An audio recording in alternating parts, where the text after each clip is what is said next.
I've never seen so many rattled cages. If he's got 9 gone, if he's got 5, get out! I'm so tired of losing at this stadium. I'm so tired. Oh, you fool, man! Oh, he might. Why would you do that? What are you doing? That's the ball. Oh! World champions, gold badge in the middle of the shirt. We should be aiming for more. All right, Matisse, you stay right here. You stay right here. Where you going? Ah, boo. Where are you going? Disgusting. This is a new hat. Hold it. I don't give a fuck! I don't give a fuck! You know what? That's it. I don't give a fuck! That's it. That's I don't it. give a fuck! You're paying for this. I don't give a fuck! You're paying for I don't this. give a fuck! That's 40 quid.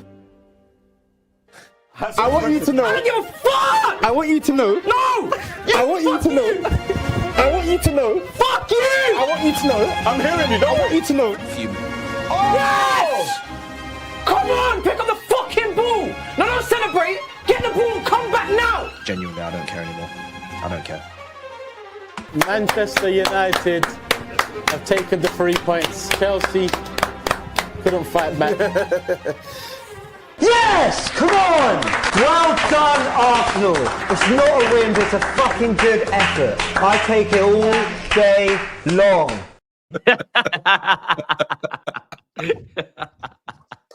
You owe me money. That's nasty work. You owe me money.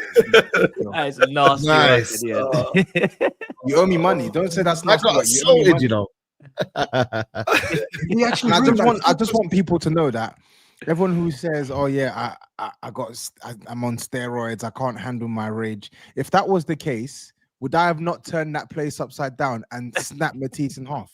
But no, I kept my composure. Yeah, I let him throw. Hold his on a toes out second. the pram You like a instigated little that. bitch. You yeah? instigated that. You started did. that, and now you're I being did. like, "I kept my composure." I You're did. the reason why it started. Brother.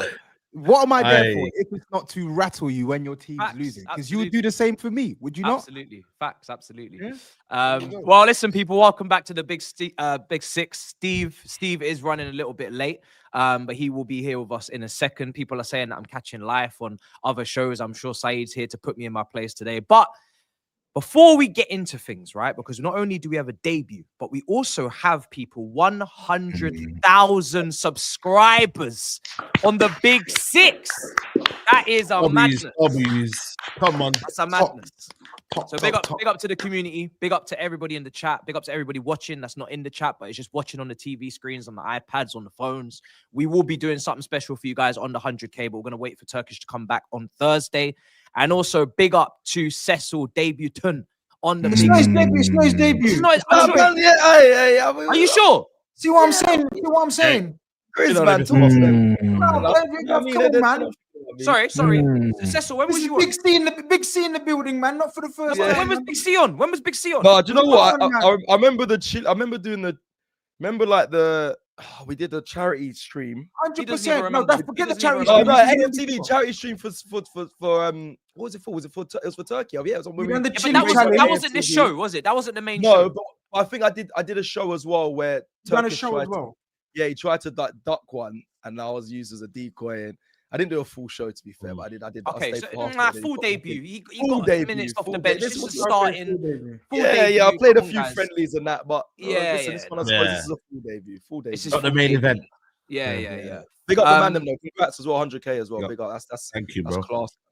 That's Yeah, man, class. massive people, really massive, honestly, and very much looking forward to the next milestone. Do you know what I'm saying? We keep pushing. But Saeed, GRIZZ, TOBS as well. How are you doing, brothers? As well as Cecil, how are you feeling? Are you guys good?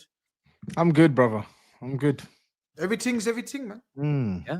Everything. Well, yeah. Everybody's happy today. Yeah. I'm good, bro. I wouldn't say I'm ecstatic. You sure? You seemed delighted yesterday. I didn't win on the weekend. Yeah, I'm man. not. I'm not. You I'm seemed not- We're gonna ask seemed you. delighted We're yesterday. gonna ask you about videos. Are you sure? Yeah, I thought I was gonna catch listen, James caught the straight. Turkish got the. I thought Skull was gonna, line up for me to get a shot square in the head, but nah, man. I can't clap after the game's done. Like I go to games and I clap at the end of the game. Like what? Do you know I do what? that What win, happened? lose, Right? draw. I saw the clip and I saw you look at the camera, and there was a realization that this shouldn't be happening, but it was already too late. and you were looking at it like, oh no, this is gonna go viral, and then you went back to celebrating. No, Oh, when you know, you know what we should I didn't do? do yes. After every point, we should clap. We'll show you every point.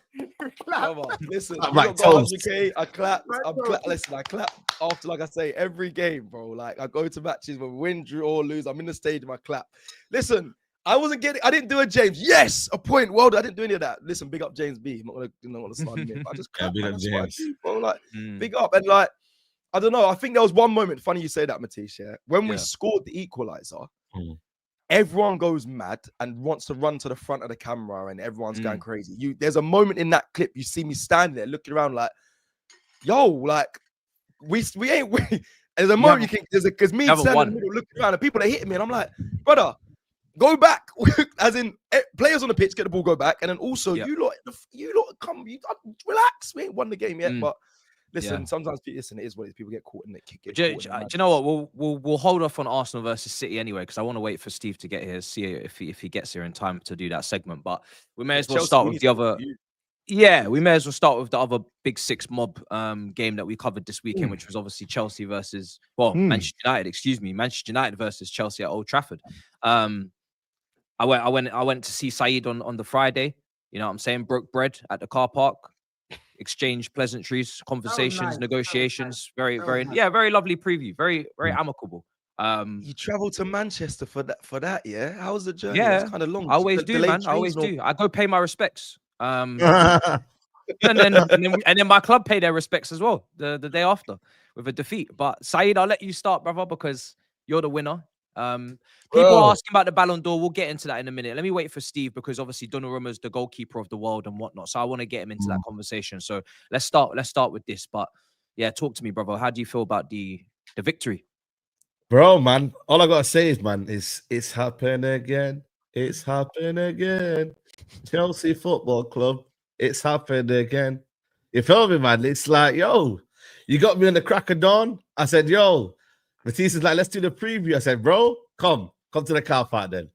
You know what I mean? I got a nice little hospitality table, chairs. Like, I don't really get this at Old Trafford. You know what I mean? I was like, yo, man, this is nice. You know what I mean? And we had a little bit of talking. And all I heard from the blue side was, must win. We need to win. You lot are rubbish. And I hear it. But what do I always say, man? Like, you didn't must. They did You not. didn't must, bro. When you needed to must, you didn't must, bro. You know what I'm saying, bro? And like, I just find it so beautiful, man. I don't even know why I even said a draw, man. I actually feel like I feel bad, man, because it's like I could have earned some points in the prediction league. You know what I mean? But I said, you know what, draw. And yeah, since the first 5 minutes, I was like, yo, we eating today, bro. Man like Sanchez. I was led to believe, yeah, he's back. And, you know, he's a new man. He's a changed man. Brother, that bozo will forever be on him, bro. Like that, he's still got that bozo in him. And then when it happened, I just thought, you know what, man? We must win now. There ain't no draw happening here. We've got to beat them, bro. And we got the 2 goals. Yeah, cool, you've got a goal. But at the end of the day, you didn't really test us. We didn't really test you. It was actually an awful game. And you know what, man? I'm just happy to get away with the 3 points. But as of the club champions, the world champions, you feel me? Maresca, Chelsea manager, coward. That's all I want to say. Coward, mate. Because for me, yeah, you ain't playing. Listen, I know my football club, and we ain't no Real Madrid, Bayern Munich. These, would I say, in the form right now they're in, you could say, give them a bit of respect here and say, you know, yeah, Liverpool, I give you that one.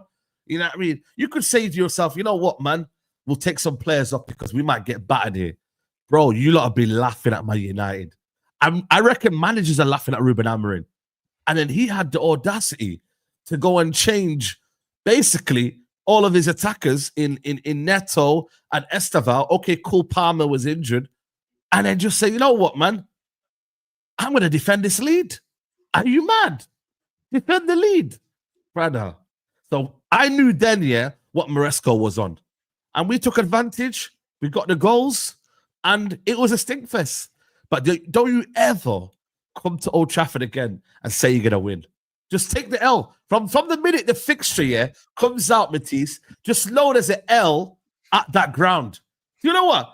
Actually, in Manchester, I think you've only won one game in the Etihad, 2016. So it's not only just Man United. If you even step in Manchester, just know it's an L. Hand over your 3 points and keep it moving, bro. You know what I'm saying, bro? Hand over your keys, hand over everything, and say, yo, brother, I'm a come in peace, bro, because you, man, ain't doing anything. This is the best, one of the so-called best Chelsea teams we've ever seen. You know what I mean? 2 billion spent, Who said that? etc. Who said that? Listen, there's receipts out, not you, but there's been some talk out there, and you spent all this money, and we're still here waiting for a Chelsea result. So it ain't happened. Yeah, I mean, bad luck, and you wait till next season. It is what it is. We move. You know what I mean? 3 points giving us, I don't know what boost it is. I don't think we're going to take anything away from it. I'm just glad I enjoy my week, stress-free. Nobody's coming up to me saying, my United is shit, da-da-da-da. At least I know I've collected 3 points, and I'm going to move on to Brentford. You, man, I don't know, man. I ain't going to lie to you, bro. I was thinking Chelsea could do something this year. I generally thought Chelsea this year could do a little something. Tosin, Chalobah, ain't happening, mate. So, yeah, man. You know what I'm saying? 3 point collectors, GRIZZ. I mean, I think it's all yours, isn't it? 3 point collectors, man.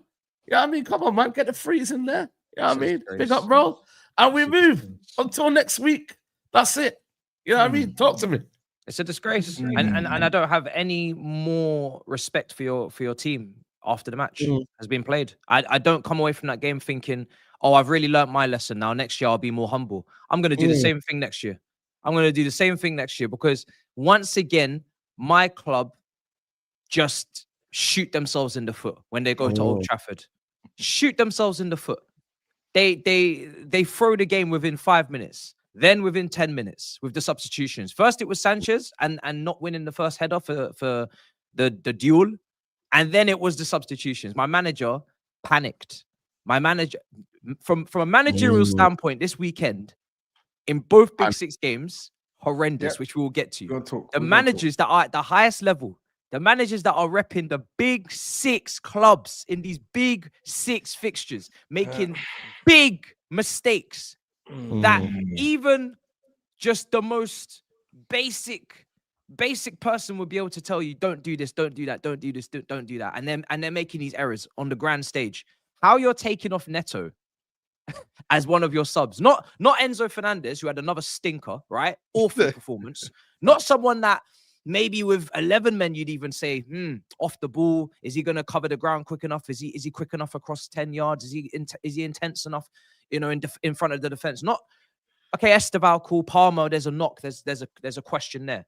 But Pedro Neto, one of the hardest working players in the team. Pedro Neto, who provides width, who provides some sort of running behind, provides some sort of threat going the other way, tracks runners, make sure that people are accounted for. To take him off is crazy. It's wild. The goalkeeper's the goalkeeper. At the end of the day, Chelsea had the opportunity to get Mike Maignan from Milan. People will talk about what is his real level, has he fallen off, but at least get a goalkeeper that is ready to challenge and take this #1 shirt if the time arises, which it just did with that mistake. For me, that's, you're now red carded, so you're actually suspended anyway, right? And the second goalkeeper that comes in, and I think you're talking to Don. Shout out Don. I think you're talking to Don. When you're telling me about the greatest team we've ever seen, I think you're talking to Don. I don't think you're talking to me. You know what I'm saying? Because I've seen title winning teams. I've seen teams that have won the Premier League. So I think you're talking to Don. I see people mention him in the chat. What did he say? Don't wait nothing. He's saying this is one of Chelsea's greatest teams. Am I 5 years old? Am I 5 years old? Okay. You don't how can it be Chelsea? You don't think it's one of Chelsea's greatest teams? How can Mark Gue and Tyreek George be and Garnacho and Gittins £95 million worth of wingers? 2 billion not even hold on a second. £95 million worth of wingers not even coming off the bench, and you're telling me this is one of the best Chelsea teams ever? You must be mad. What are you talking about?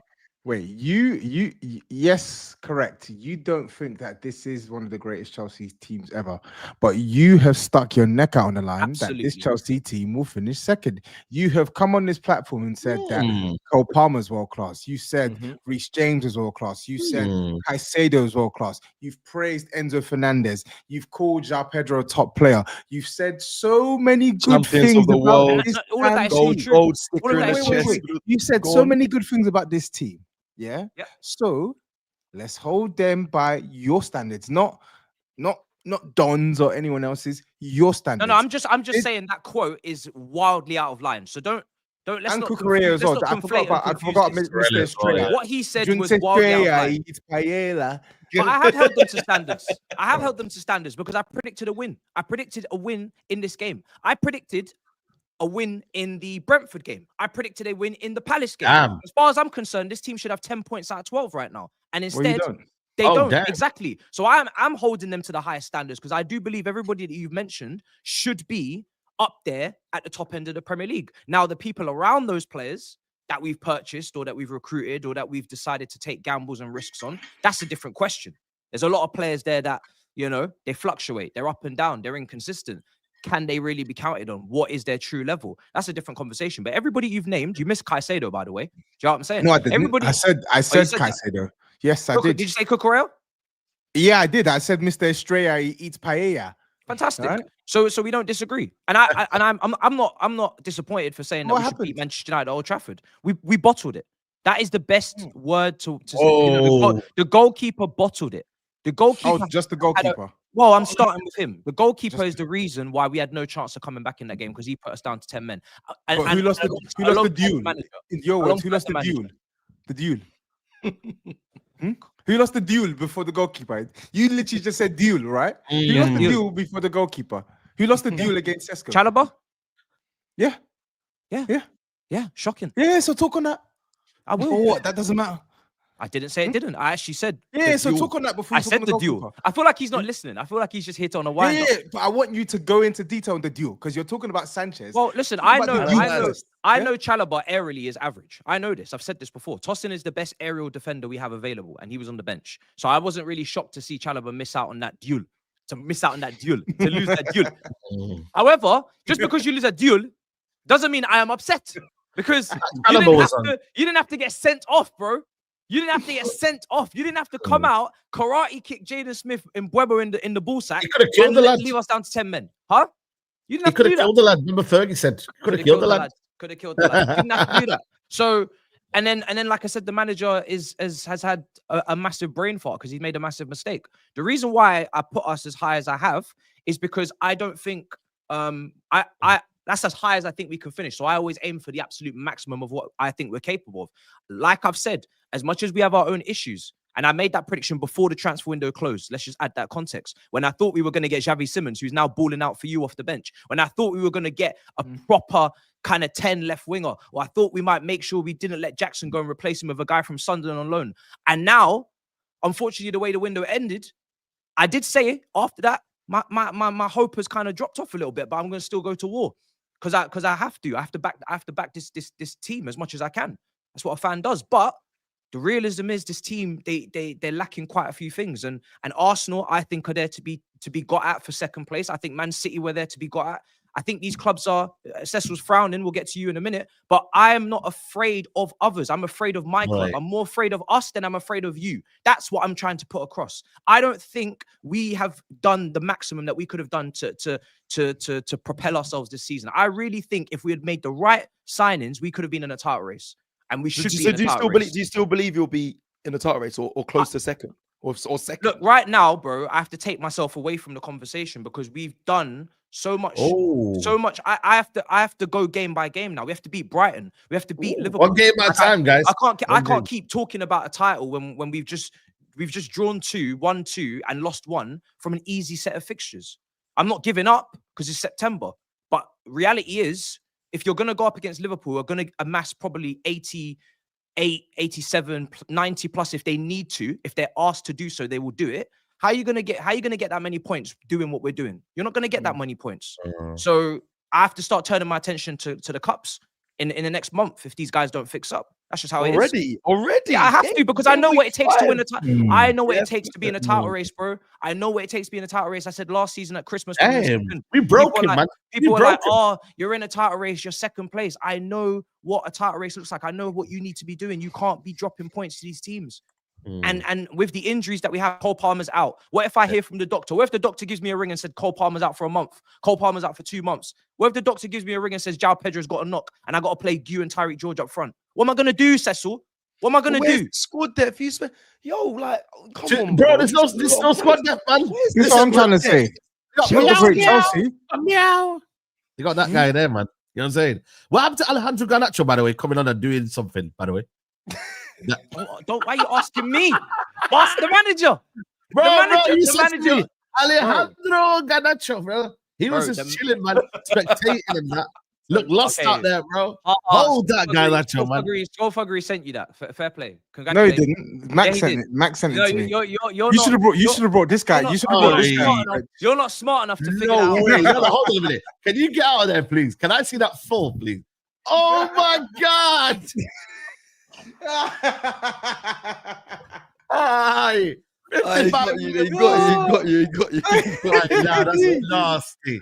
That is nasty. Can we have that on the full screen, please? Can we have that on the full screen? Please. Can we have that on the full screen? Oh my God. That thumbnail face is crazy, bro. Shout out to the thumbnail maker, yeah. But brother, this is crazy.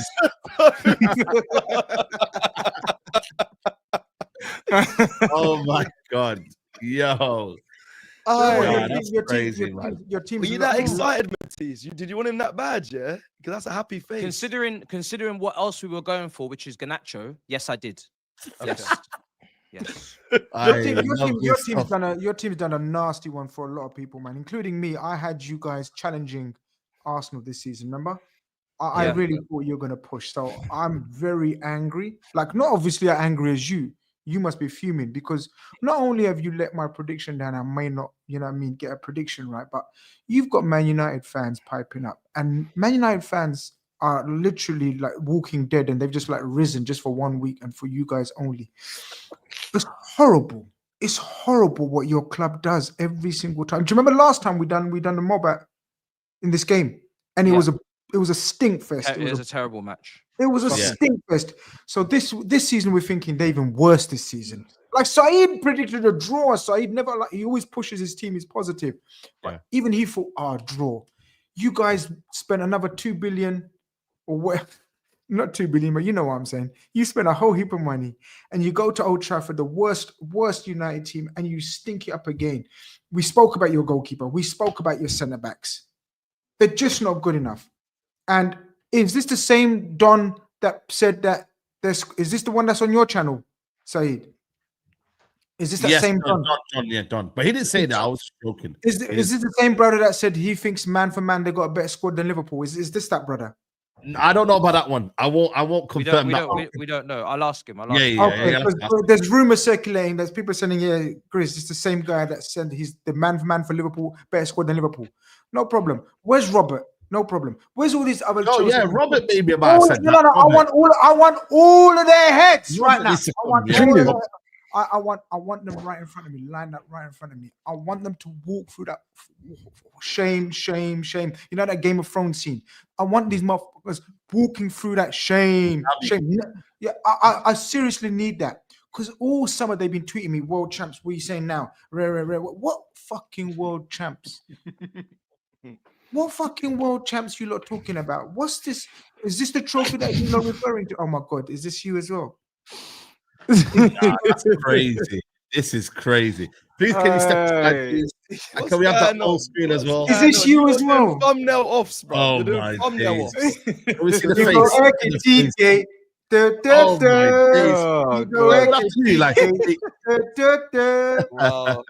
what it is, yeah? You know what I would say about drafts, like that's crazy. You know what I will say about Chelsea?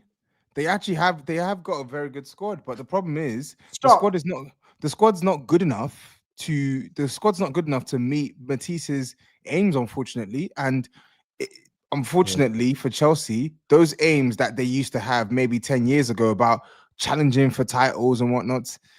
They need to forget it with this squad. They don't have a squad good enough to do it. And this isn't even being a revisionist, because we said all of this before a ball was kicked. We said all of this before a ball was kicked. So if we go by the realistic limit for this team in the Prem anyway, because they could win a cup in the Prem, their season's not gone. They can still finish top 4. Heck, they could even push for third. They could. Yeah. They could. But second, I don't think they're better than Arsenal. I don't think they're better than Liverpool. I don't expect Chelsea to amass more points than either of those clubs. I don't. And then when you watch them play, it's quite clear to see there is a big dependency on Cole Palmer. Irrespective of all of these top players that they have in attack, outside of João Pedro, there is a huge dependency on Cole Palmer. And when he's not in the team... The thing is, when we come to talking about this show and games and Chelsea, whatever, it's very difficult to unleash on Chelsea because Matisse doesn't talk that trash. Do you understand? So we're faced with the situation we have here, right? And we see all the Chelsea online fan base, and they're totally deluded. Totally, majority of them. Right? The problem is this brother ain't that deluded. He makes funny pictures in his thumbnails and funny facial expressions, but he's not that guy. He's not deluded, right? But he had positive vibes. Surely your positive vibes are finished now, or are you still... Where are you at now mentally? Because game must have... Because by the looks of it, I wasn't at the mob for the Man United Chelsea game, but it looked like you actually lost it, like mentally with Toby. Like Toby had you like... I mean, how's your cat? I had him on strings, bro. He had him rattled. Is your cat? Is he mashed up your cat for real? Yeah, he did. For me, it's like... How are you mentally? I'm not happy, bro. A lot of people have got to overperform their actual level and their actual ability to be where I would like us to be. And my worry is that we don't have enough proven players that we can turn to in times of need. We've developed a couple of players, we've sold them, and then we've replaced them with players that are back at the same point these players that we sold were at a couple of years ago, like Gittins. Like, we paid 55 million for someone that we effectively cannot bring on against Manchester United. Effectively, we're not turning to against, what was it, Brentford? You know, we're not looking, we're not turning to him. We're taking him off because we're like, yeah, you're not ready again. It's so, for me, unnecessary to move this aggressive. And I keep saying there's a balance to this. You can sign a Semenyo and a Garnacho at left wing. And that's me negotiating, because I never wanted Garnacho, but that's me negotiating with someone that is developing, someone that's inconsistent, with someone that's maybe just about to enter their prime that you could rely on a bit more. And that's taking away from your Stardust Rodrigos and all those guys that you're just out of reach now. You're completely never going to go for those guys because of the wages or the fees or whatever it is there. It's just, I don't know. It's just underwhelming. And what I was saying on the review is that I feel like I can already hear the excuses, not just for this season, but for next season. I can see Penders doing what he's doing at Strasbourg, what Petrovic did. I can see Ensemino do what he does at Dortmund. I can see Quenda do what he does at Sporting Lisbon. I can see Kendry Pires. And then I can see them coming into this team next summer. And because we're allergic to signing players that directly go into that starting 11 and take us to the next level. We're allergic. The last 2 summers or 3, we're allergic to signing quote-unquote needle movers, which is what Liverpool signed. Then these guys are all going to be in their first season, and lo and behold, the excuses are going to be there for them. And rightly so, because them as individuals are not ready to be in a title-winning team. But then it's another year. And then it's 10 years on the trot with no title. And then it's 11 and 12 and 13. And it's just unnecessary, bro. I don't 100%. I think there's only one team. There's only 2 teams that have taken that summer window really, really seriously. Yeah, and that's Arsenal and Liverpool. You know, I don't understand why you haven't. I don't understand why you haven't blown up your centre back situations, because it's really baffling. And people want to talk about the Colwill injury. Yeah, the Colwill injury is a big setback. But spoiler alert: Chelsea are not the only team to have had a major injury to a key player, even before balls kicked. Right, that shouldn't stop you from understanding that, oh, maybe we should probably do something about Badiashile, Chalobah, and Tosin. Like, if you had maybe one of them as like a 3rd or 4th choice, I'd understand. But then with Fofana lurking about, who is constantly injured, but is apparently your second best centre back on paper. Like you gotta go with a different solution, because the reality is he's not gonna play every game. So in my opinion, he should have been pushed to your third or fourth choice option. You have maybe one of Badiashile, Tosin, or Chalobah as your third options, and you go and buy another centre back. That was a minimum requirement for Chelsea, irrespective of what happened with Colwell. So the Colwell injury, miss me with that. It's not a good enough excuse. Chelsea could have done serious business if they wanted to. Yet the Sassi's still there, Badiashile's still there. Tosin and Chalobah are starting games away to Bayern Munich and away to Old Trafford, and we're only in September. Come on, man. I tried to sympathize with the centre back situation, because they made record exits in terms of numerically the amount of players that left was a historical. So as much as there was more people that needed to leave, I can't expect maybe everyone to leave in 1 year. That's why when you do dodgy recruitment, it comes back to bite you on the ass, because now you have a high influx and outflux of players every single summer. So you need to actually get the signings right. It's not good enough to celebrate making a profit on a player when really what you've just done is wasted your time in terms of having someone that is ready, that should be there for 3-4 years, not flipping and then flopping. And then the next one comes in. If it doesn't work, don't worry, we'll just sell them again. That's not really something to be parading, or, that's not a stable team that's going to go and win a league. But that, because I knew we had so many centre backs and we were never going to sign one unless one left, you're letting go of left wingers. Sancho left, upgrade him, significantly upgrade him. Mudryk is suspended. He's in a court case or whatever. Significantly upgrade him. Jackson's leaving. Whatever happens there, make sure you significantly upgrade him. Don't necessarily just, again, the striker situation, a lot of people disagree with me, but I just feel like we've gone very light with the strikers, with João Pedro and Delap anyway. The market weren't great, though, strikers. Yeah, well, look, Ekitike was there. We were interested. We were linked. This is the thing. Chelsea have their name with Mike Maignan, with Ekitike's, with these players, but then do they go and pursue them? That's a different question. Xavi Simons, Fermin Lopez, not really that serious, but again, you put your name in the hat, or do you? It may be a brief, maybe it's not real. I don't know. But I just feel like, again, I don't even know where Buonanotte was. Buonanotte. I don't even know where he was. Yeah. He wasn't even on the bench. So again, that's another new player we brought in on loan. But I don't know, man. It's just a lot of quantity, a lot of quality. The centre backs, yeah, there's a lot of them, but how many are good? They're decent. I don't think they're bad. Chalobah's not a bad defender, but is he going to be second place, whatever you predicted and whatnot? So it's one of them where getting any better. Is he getting close? They use Link to be as good as Saliba before them injuries back in the day. Like, is he? Yeah, injuries have killed him, man. Injuries they've ruined him as well. Chelsea's that club, Chelsea that is come payday, they get their paycheck, they stack up their fridge. The fridge is stacked. If you go around Chelsea's house, the fridge is stacked, but nobody wants to. You open it, but it smells. Do you know what makes me? Why is it smelling? Why is it smelling? They've got so much. I can imagine Toby saying, "No, I don't want nothing. I don't want nothing." No, but do you know what's so annoying, right? Caicedo's a top player. He is a top player. João Pedro in this game was really good. João Pedro is really good. Cole Palmer's top player. Cucurella has been top. Cucurella has been top. He's been the best left back in this country for the last 12 months. Put up another name. Even he was getting rattled, man. He was getting He's been one of the best. This is what I'm saying. There's players there that unanimously, if you're serious about football, you have to rate what they've done in the last 12, 18 months. But then what happens is they get mixed up with these guys that aren't good enough, aren't ready, and then everybody gets thrown under the bus. Reece James is another one. Top right back. I don't care what anyone tells me. Top player. These players that are ready to win, in my opinion, if supplemented with the right people around them, they would be there. So you got mixed in, and then now everybody cusses all my players. I don't like it because I got top players.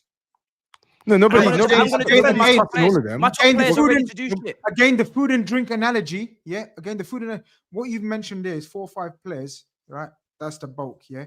But when you mix in the rest of they're gone off. If you mix in poo with the rest of that, they're expired. The drink's gonna taste shit in it.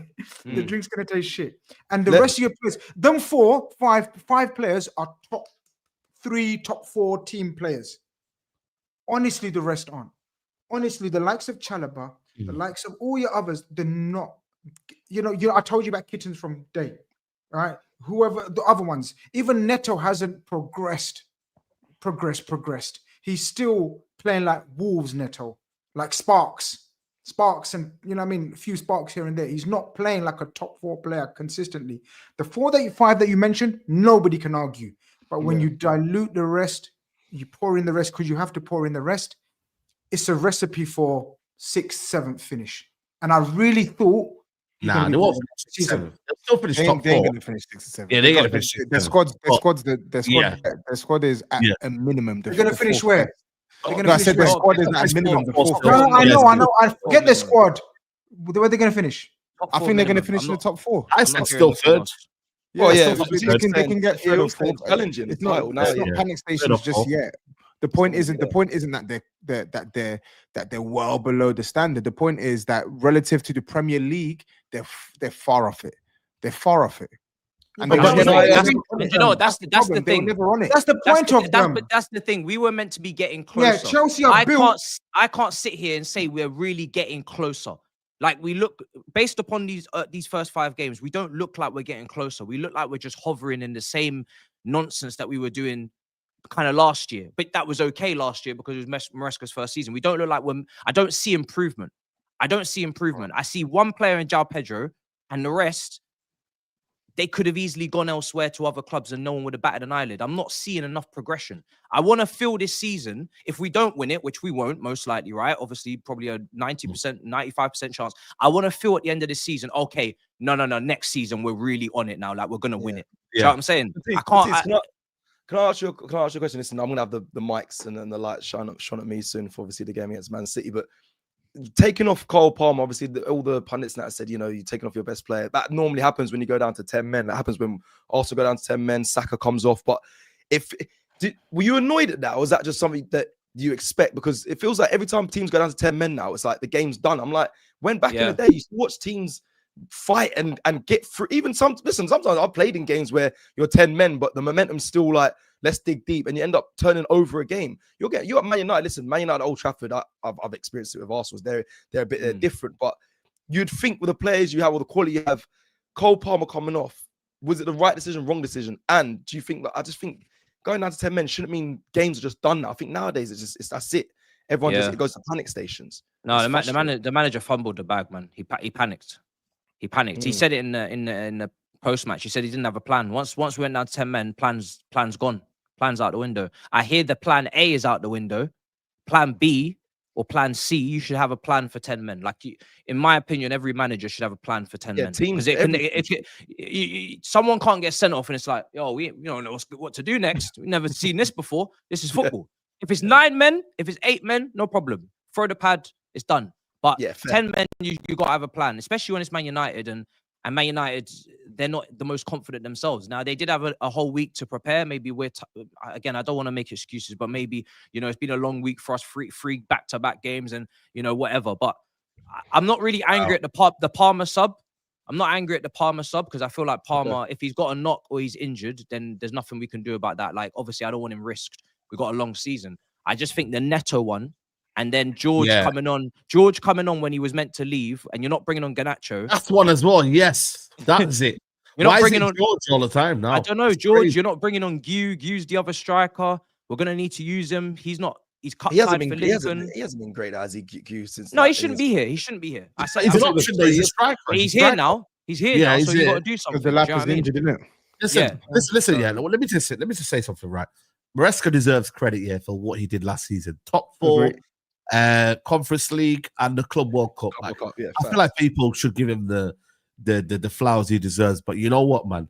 This is Chelsea Football Club, innit? And every year's a new year. Every year's the level goes up.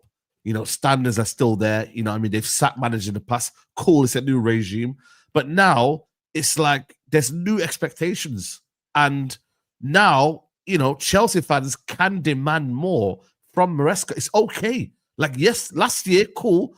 He's done what he's done. But I think this year, I get credit in the bank here, but there's new levels now. There's new ambitions. And if you're not meeting them and you're not doing what's supposed to be required, bro, you will get criticism. And I feel like for me, there's been a few red flags. I don't think it's major. I don't think it's panic stations, but now there's more additions now. You need to start making better decisions at key moments of the game.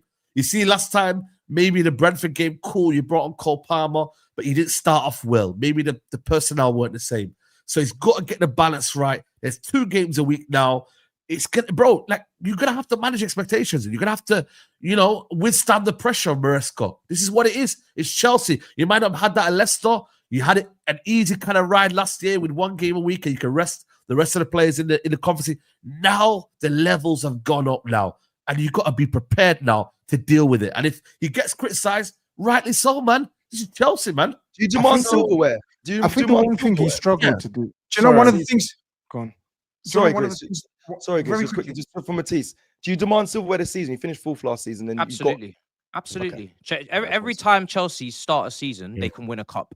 If Crystal Palace and Newcastle, with all due respect, can win cups, Chelsea can win a cup. At Wembley, that is the bare minimum this team should be doing. Continue that winning mentality. Continue that winning, that taste for success. I always criticize Arsenal for not taking the Carabao and the FA Cup seriously under Arteta, because I believe it is a springboard for further success. So I'm not going to be snobby with the cups. Obviously, I want everything because I'm on smoke, but get the cups, and then, you know, you get Champions League football, and then you kick on again. But my thing is, I know what Saeed's saying with the manager. I criticize the manager for this game in isolation, but it always goes back to the sporting directors.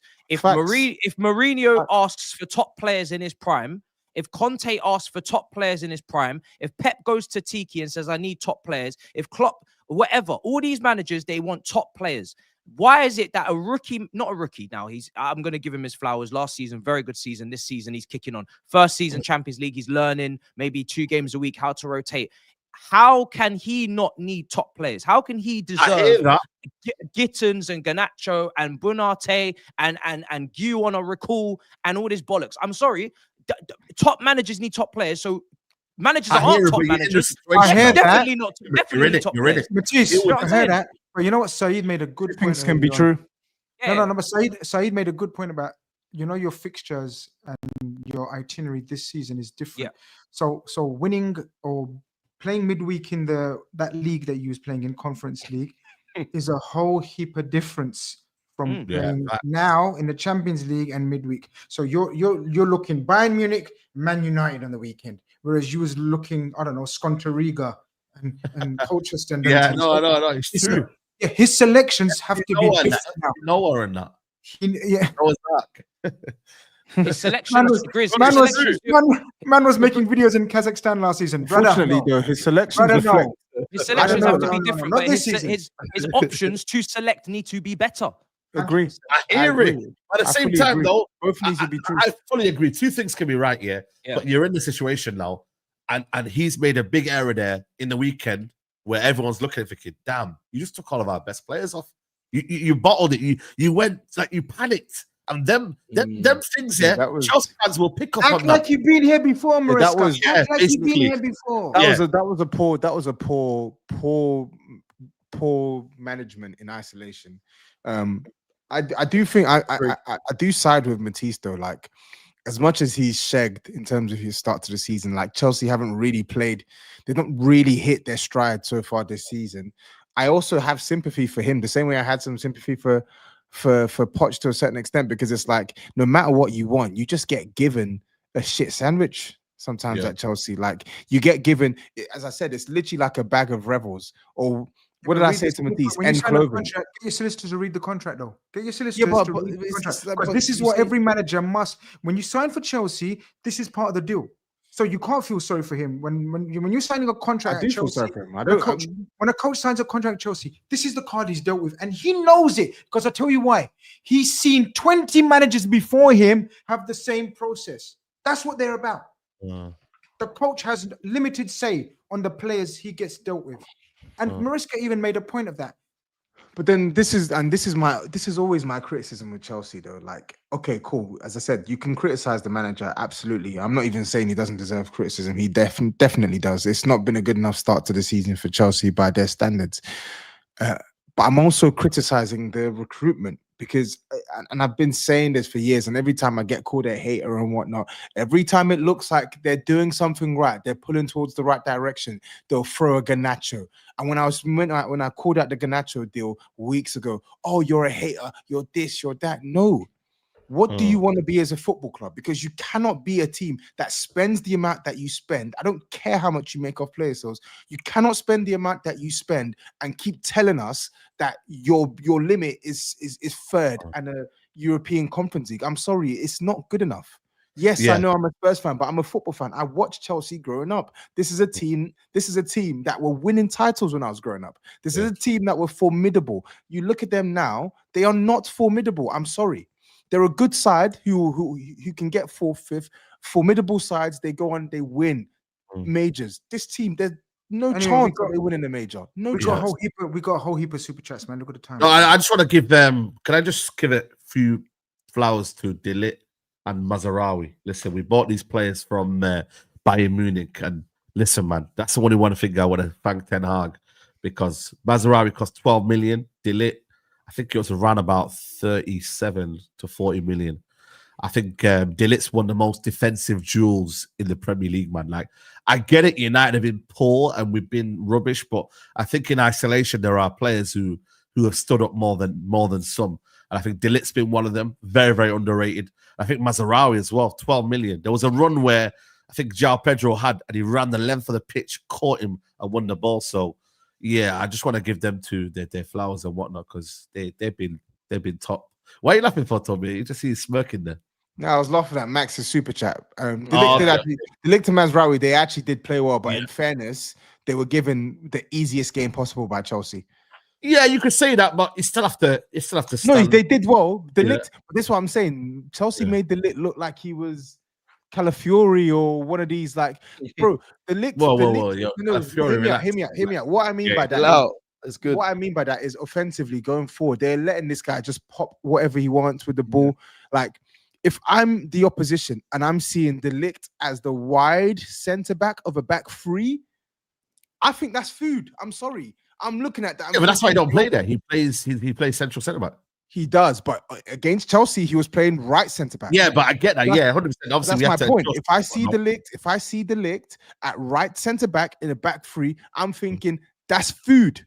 That's food for me. Unfortunately, it was not, because Chelsea. Well, we saw what Merseyside did with the subs, and we saw what Chelsea did with their performance. That's what I'm saying. The Ligt fan, you're right. He did play well. Mazraoui top, but I don't think Chelsea came here and gave you anywhere near a good enough game. That's all I'm trying to say. And I think I'm not gonna lie to you, even when Gyökeres came to Old Trafford, I think he did. He but like Gyökeres shoulder barged him and gave him a little one. He did well. Listen, I'm not disputing your point. I'm not disputing your point. He did well, but again, Gyökeres was terrible against Man United, and Chelsea. They basically had no threat on the left hand side. Everyone's terrible. I hear it. Yeah. Bro. Okay, it's fine. No problem. Yeah. No problem. Oh, right. Let's go through the super chats.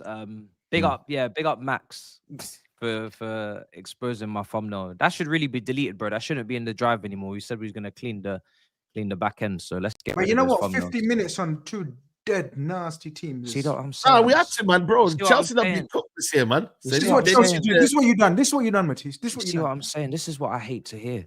This is what I hate to hear, man. It's just respect my club. Not beating them since 2013 is mad. But anyway, carry on. Yeah, 2 billion. Where did it go? I'd be fuming. I don't even know. It's not even 2 billion, but it's fine. You guys can't count. Let me try and actually save anyone that isn't for Liverpool. Oh my goodness, Elisa. Big super chat. Goodness gracious.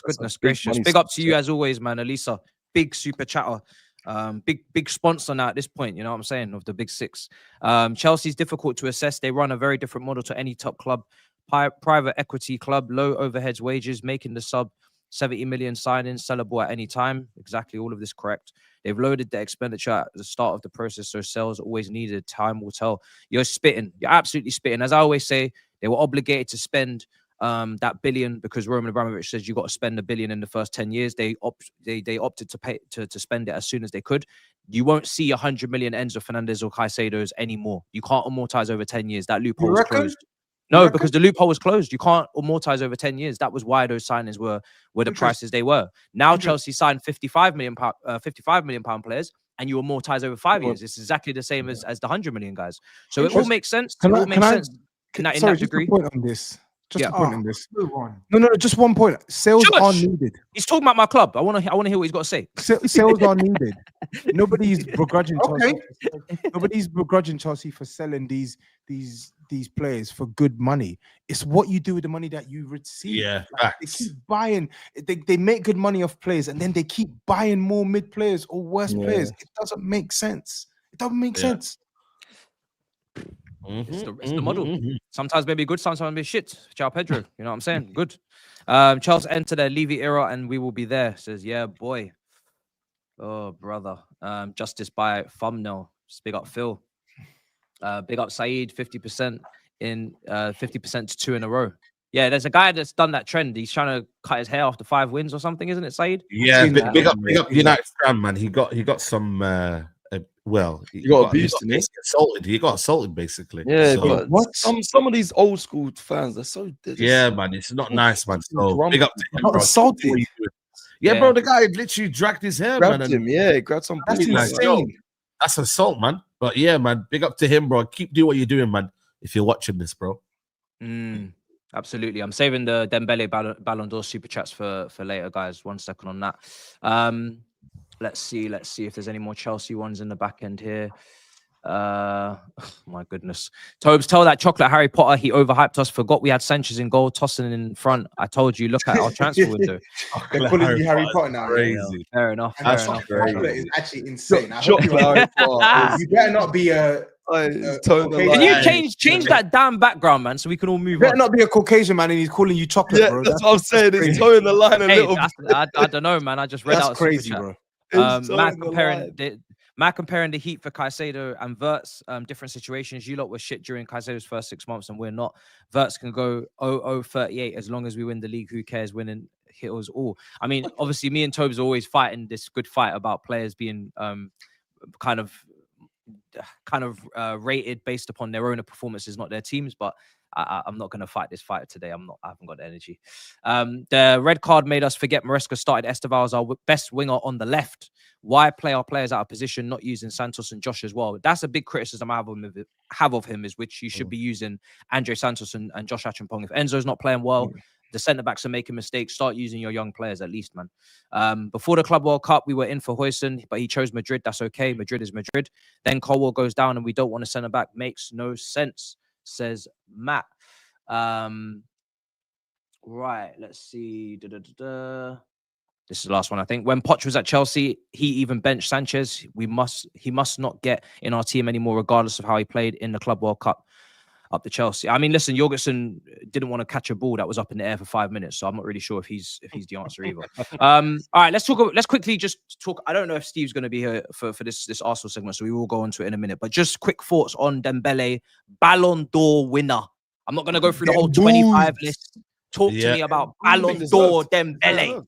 Yeah, I wanted Lamine Yamal, but deserved. No, Lamine Yamal's class, but yeah, this PSG done the quad, they done quadruple, they won the Champions League, obviously they won the league, they won the French Cup as well. Bro, he deserves, and he's been a key part. So he's a quality player, man. He's been brilliant, bro. He's been brilliant, and the thing is, like people talk about the stats, but even the performances, I literally watched him with my own eyes in the flesh, and in a half where PSG were crap, he was pulling the strings for PSG. Dropping deep, connect, like what he's been able to do and transform himself as this false number 9 / facilitator / link man / combo player, and still put the numbers up. Brilliant, man. He deserves it. He deserves it. He does. Time will come. Go on. I was gonna say, so I say a word on. We'll talk about Dembele, of course. Carry on a conversation amongst the panel. But a word to Salah as well. Listen, obviously, man, met him not too long ago. The numbers last season, crazy. I just have to highlight like what he's doing at his age is still crazy. But what Dembele done, it was just phenomenal. But I'm a Liverpool fan, and I'm a Liverpool fan, and everyone in the chat or you lot are just probably trying to bait me or thinking I'm going to get baited. Whatever. Dembele deserves it. I genuinely think the story, the remontada of Dembele deserves it. The whole comeback story, Yeah. injury prone, one of my favorite attackers in world football. 5 years ago, he was on a pedestal.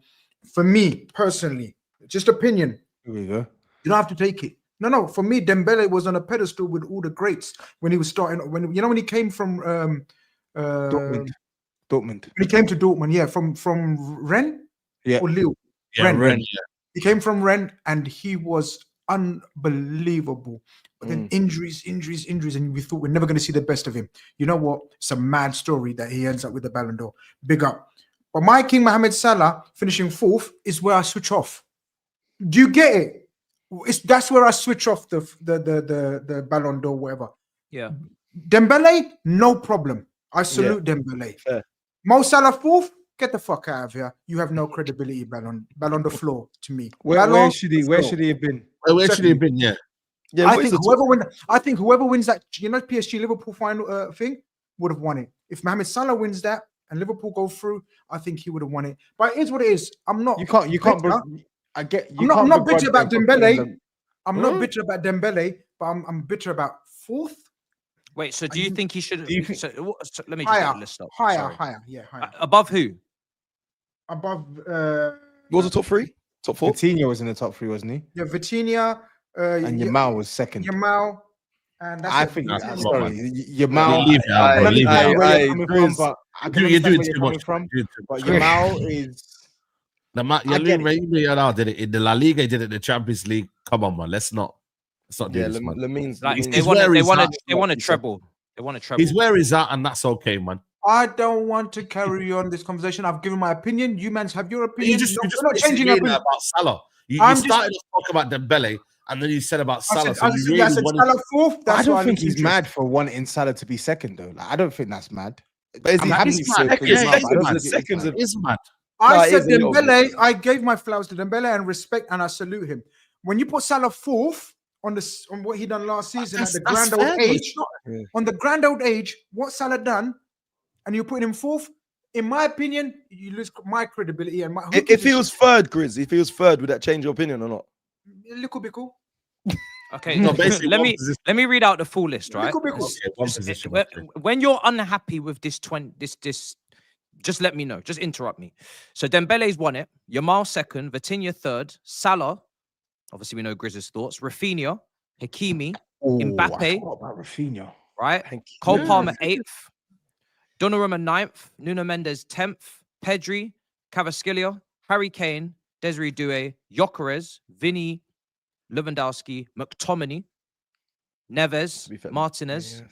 Guirassy, McAllister, Bellingham, Fabian Ruiz, Dumfries, Haaland, Rice, Van Dijk, Wirtz, Elise. Oh my days! How the hell is Cole Palmer 8th? Sorry, I know he's a baller, but how is he 8th? Yeah, how is he above Harry? That is quite high. That is quite high. Yeah, I'm going to be completely honest. He should not be above Harry Kane. Last season, Cole Palmer, he shouldn't be above Harry Kane. Oh, suddenly you know Pedri. Pedri was 11th. Pedri was 11th. 11th. There you go. Pedri's 11th. Suddenly. But Cole Palmer, Club World Cup. Bro, Pedri. When I mention Mo Salah, all of you like, no, it's fair. It's no, cool. but the thing is, His voting system makes sense. Now you mention a couple of random footballers. Hold on.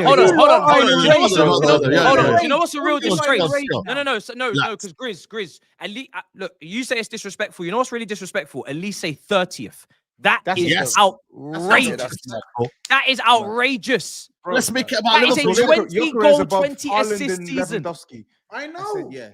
That's outrageous, Grizz. Bro, that's outrageous. I agree. That's scandalous. That's scandalous, bro. Scandalous. Even Virgil, where did Virgil fit? Virgil should be higher as well. Virgil was 28th. Yeah, he should be higher. Wait. Virgil was 20, and then Virgil van Dijk was 20. Bro, they put Rice above Elise, bro. That's crazy. That is absolutely sorry. That is insane, bro. It's gonna be. You know what it is with Ballon d'Or? You can't take it like. You can't be offended by it, bro. Just it is what it is, and just hold the L, bro. Simple. Talk to you, bro. It's nasty. Yeah. 28. Yeah, sure. It's not.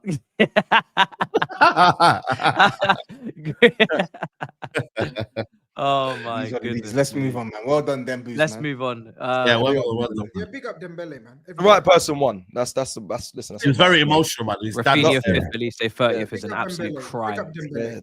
Yeah, I- Rafinha was actually cold. Oof. Oh, let's move on, man. Fuck Rafinha, man. Cold.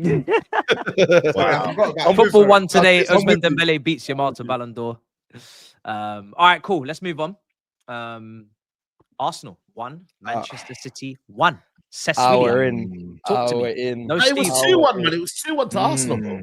Shut don't up. remember? Saeed. They were celebrating, man, like they won. Shut up. I'm just saying.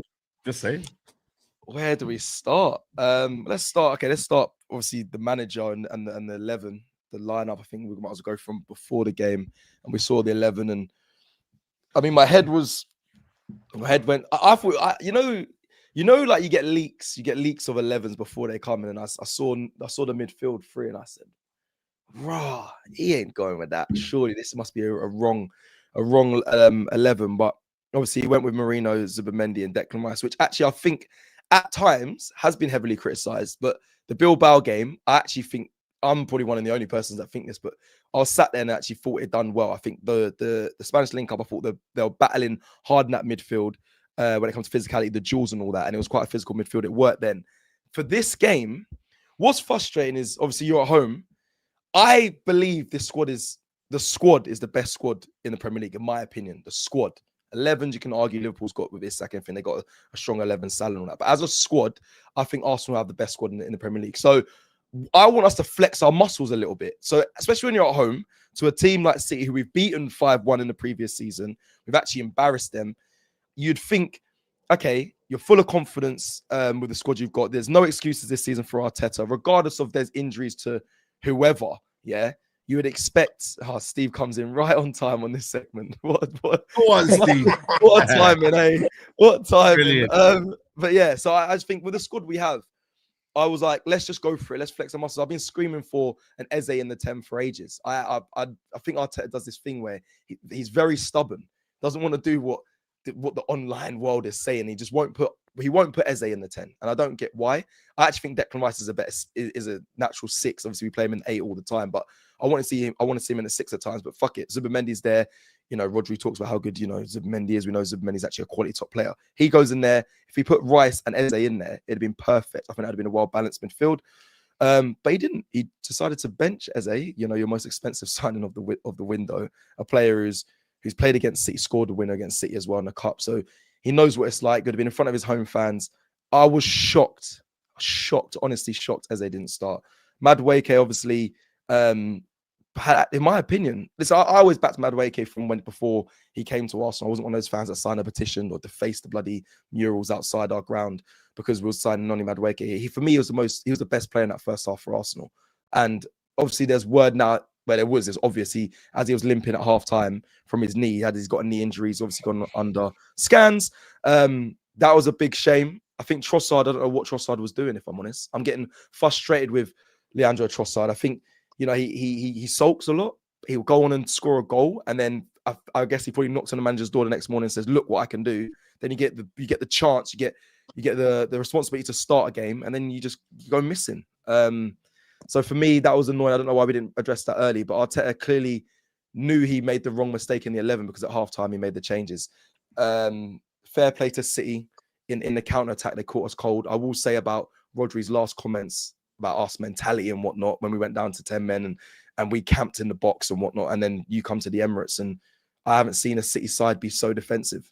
But it's a sign of a good team. Whether that's respect from Man City, you can take it that way. But also, you know, there was a conversation about Arsenal not having the right mentality to go and win games. And you guys come to Emirates and hold out the 1-0, which is the right thing to, but end up getting a draw, and that's what happened. But I'm frustrated, boys. I'll be honest. Like I said, I feel like we have the squad to do it. It feels like I'm not going to be the front of the Arteta out brigade. I'm not on that wave at all. We have to wait till the season ends. He's under a lot of pressure to win silverware this season, and rightly so. But I'm shocked at home when Liverpool are doing what they're doing that we just didn't really take the opportunity to go on and beat them. Yeah, I mean, we can. Let's just talk through things as you guys probably have a million questions. We'll go through it. So let's go bit by bit. But yeah, man, there's not much. I wasn't celebrating a draw. I celebrated when we scored. Let's just make that very clear as well. I clap at the end. I said this at the beginning of the show.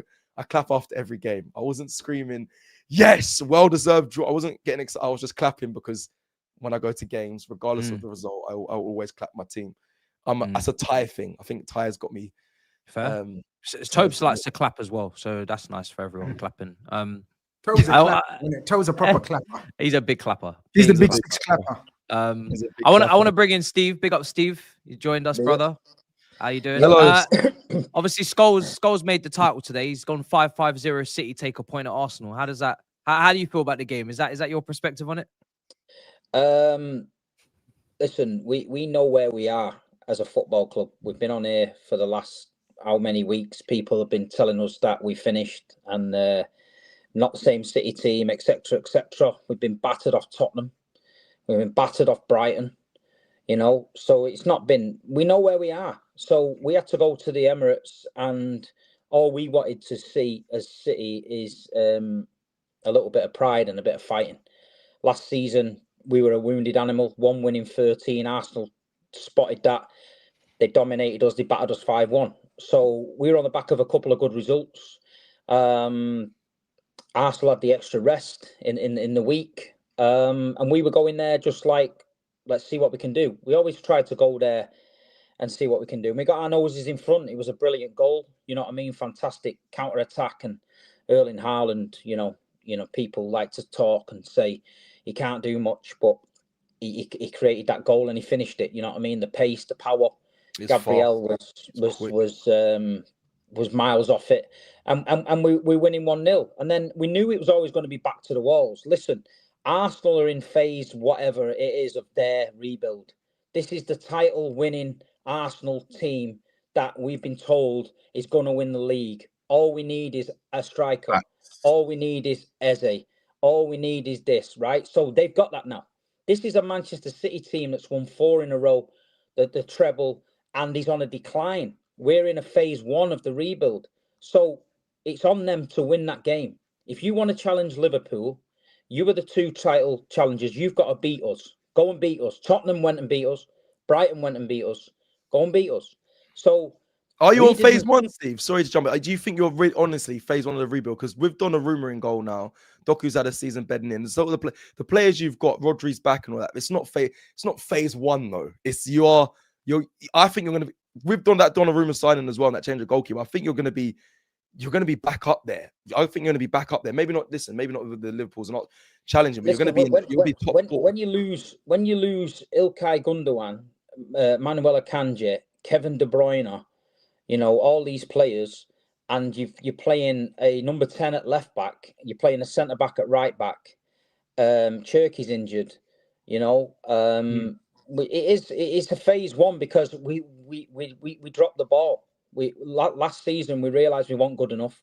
We had to replace it. So we're coming up against this Arsenal team that needed to win. And like you say, if you're going to challenge Liverpool, you've got to wipe the floor with us.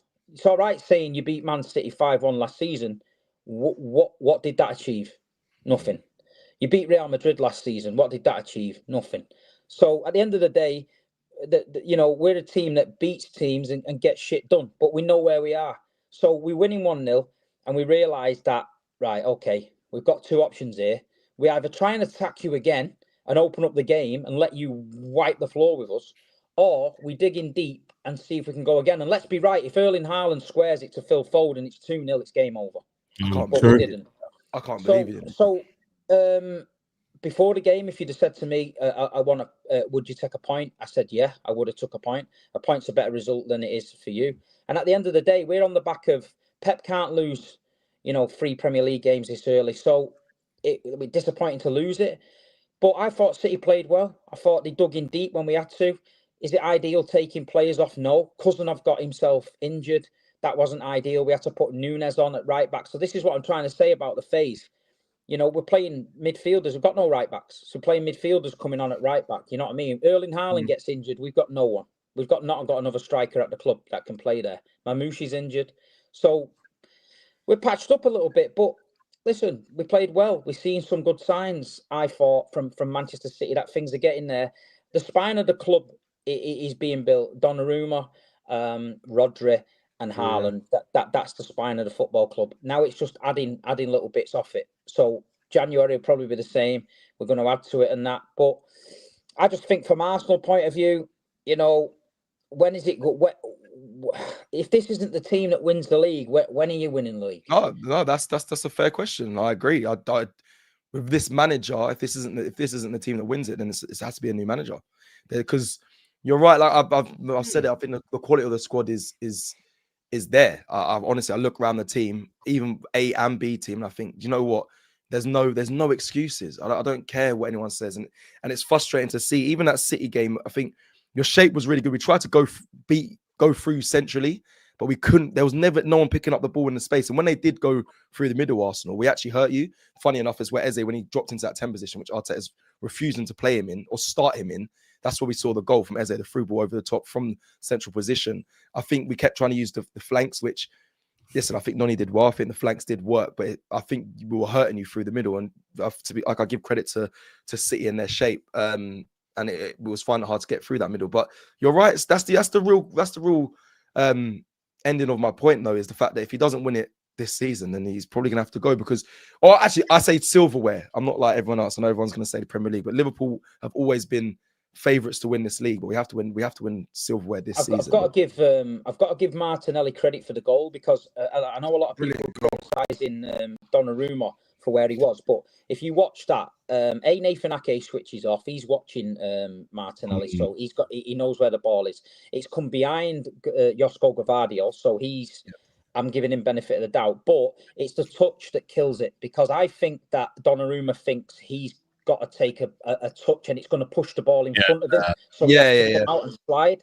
But because he trapped the ball basically dead, it was perfect finish. So hey, I'm never going to listen. Arsenal battered us because we chose to dig in. We put 5 defenders on. We chose to dig in, and I'm not being funny. People saying, "Oh, well, Pep's digging in for a point and all that." Well, listen, the way we've been getting slapped recently, we're winning 1-0 away at the Emirates with 20 minutes to go. He's right to do that, because if 60 seconds later, Man City win 1-0, right, at the end of the day, then we're doing it. What do you mean? No, he's not. We haven't got the players to take it to Steve, come on. Hold on a second. Hold on. I've got to interject, because I was criticised for saying that Man City should go defensive last show. And you said, Steve, we don't play like that. We're not built like that. This is Pep Guardiola. We're going to take it to Arsenal. We're going to attack. You guys were playing a 5-5-0 at the end of that game. That's not City's way. I liked it, but it's not City's way, Steve. I didn't like it. Erling Haaland has to come off because he was injured. He's back, right?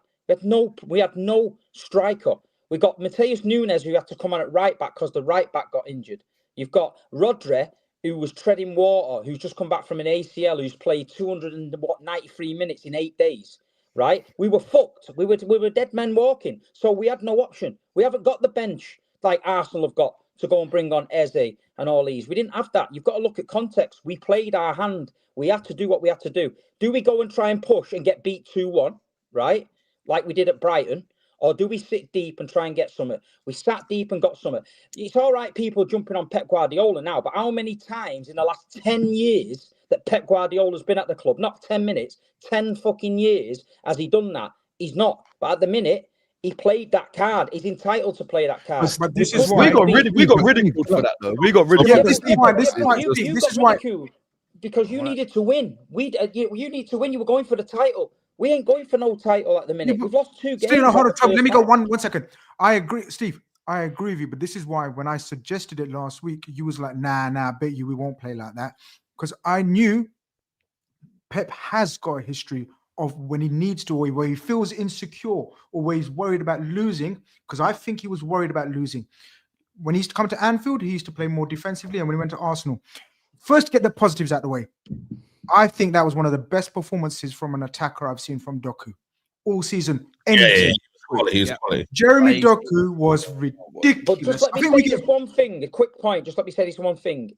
He hasn't gone defensive because he started the same lineup in the last 3 games. Man United at home, Napoli at home, Arsenal away. So he's not changed a thing. I'll tell you why. Hold on. Let me counter that.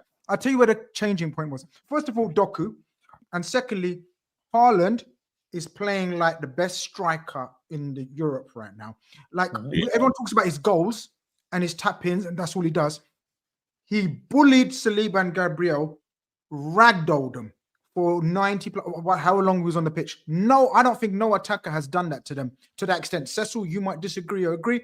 I've never seen anyone ragdolled them, yeah? Oh, ragdolled them, brother. No. First half, he was cooking. Bullied them. He bullied them. But second half they handled him. From Arsenal point of view, no, he had nothing. But this is my point, Tobs. This is what I'm getting to. Secondly, Eze and Martinelli aside, that move that you lot put together, Eze was a breath of fresh air. The rest of his team tactics, his formation stunk the gaff out. And be fair to all of us at the Big Six, we said it at the start of the game in the mob. We said, yo, he's killed the vibes. He let City have a foot in the game. And if you let City have a foot in the game, they have still got the players of Rodri, Silva, and Haaland's quality. So they will gain some form of control. Where I disagree with Steve is when you've got a 1-0 lead and you're playing a vulnerable Arsenal at that stage. At that stage, Arsenal are panicking, throwing on attacker after attacker. You still have some form of outlet. When he took off Doku as well, me and Matisse told you, Grizz. We told you. When he took off everyone, then he brought on a 5th centre back, Steve. He brought on John Stones as well at the end. Yeah, he did bring on. That's what he's asking. Forget about John Stones. He took off Jeremy Doku for Nico Gonzalez. So, but you know what happened, Stones? Steve talks about Rodri. He's just been injured or whatnot.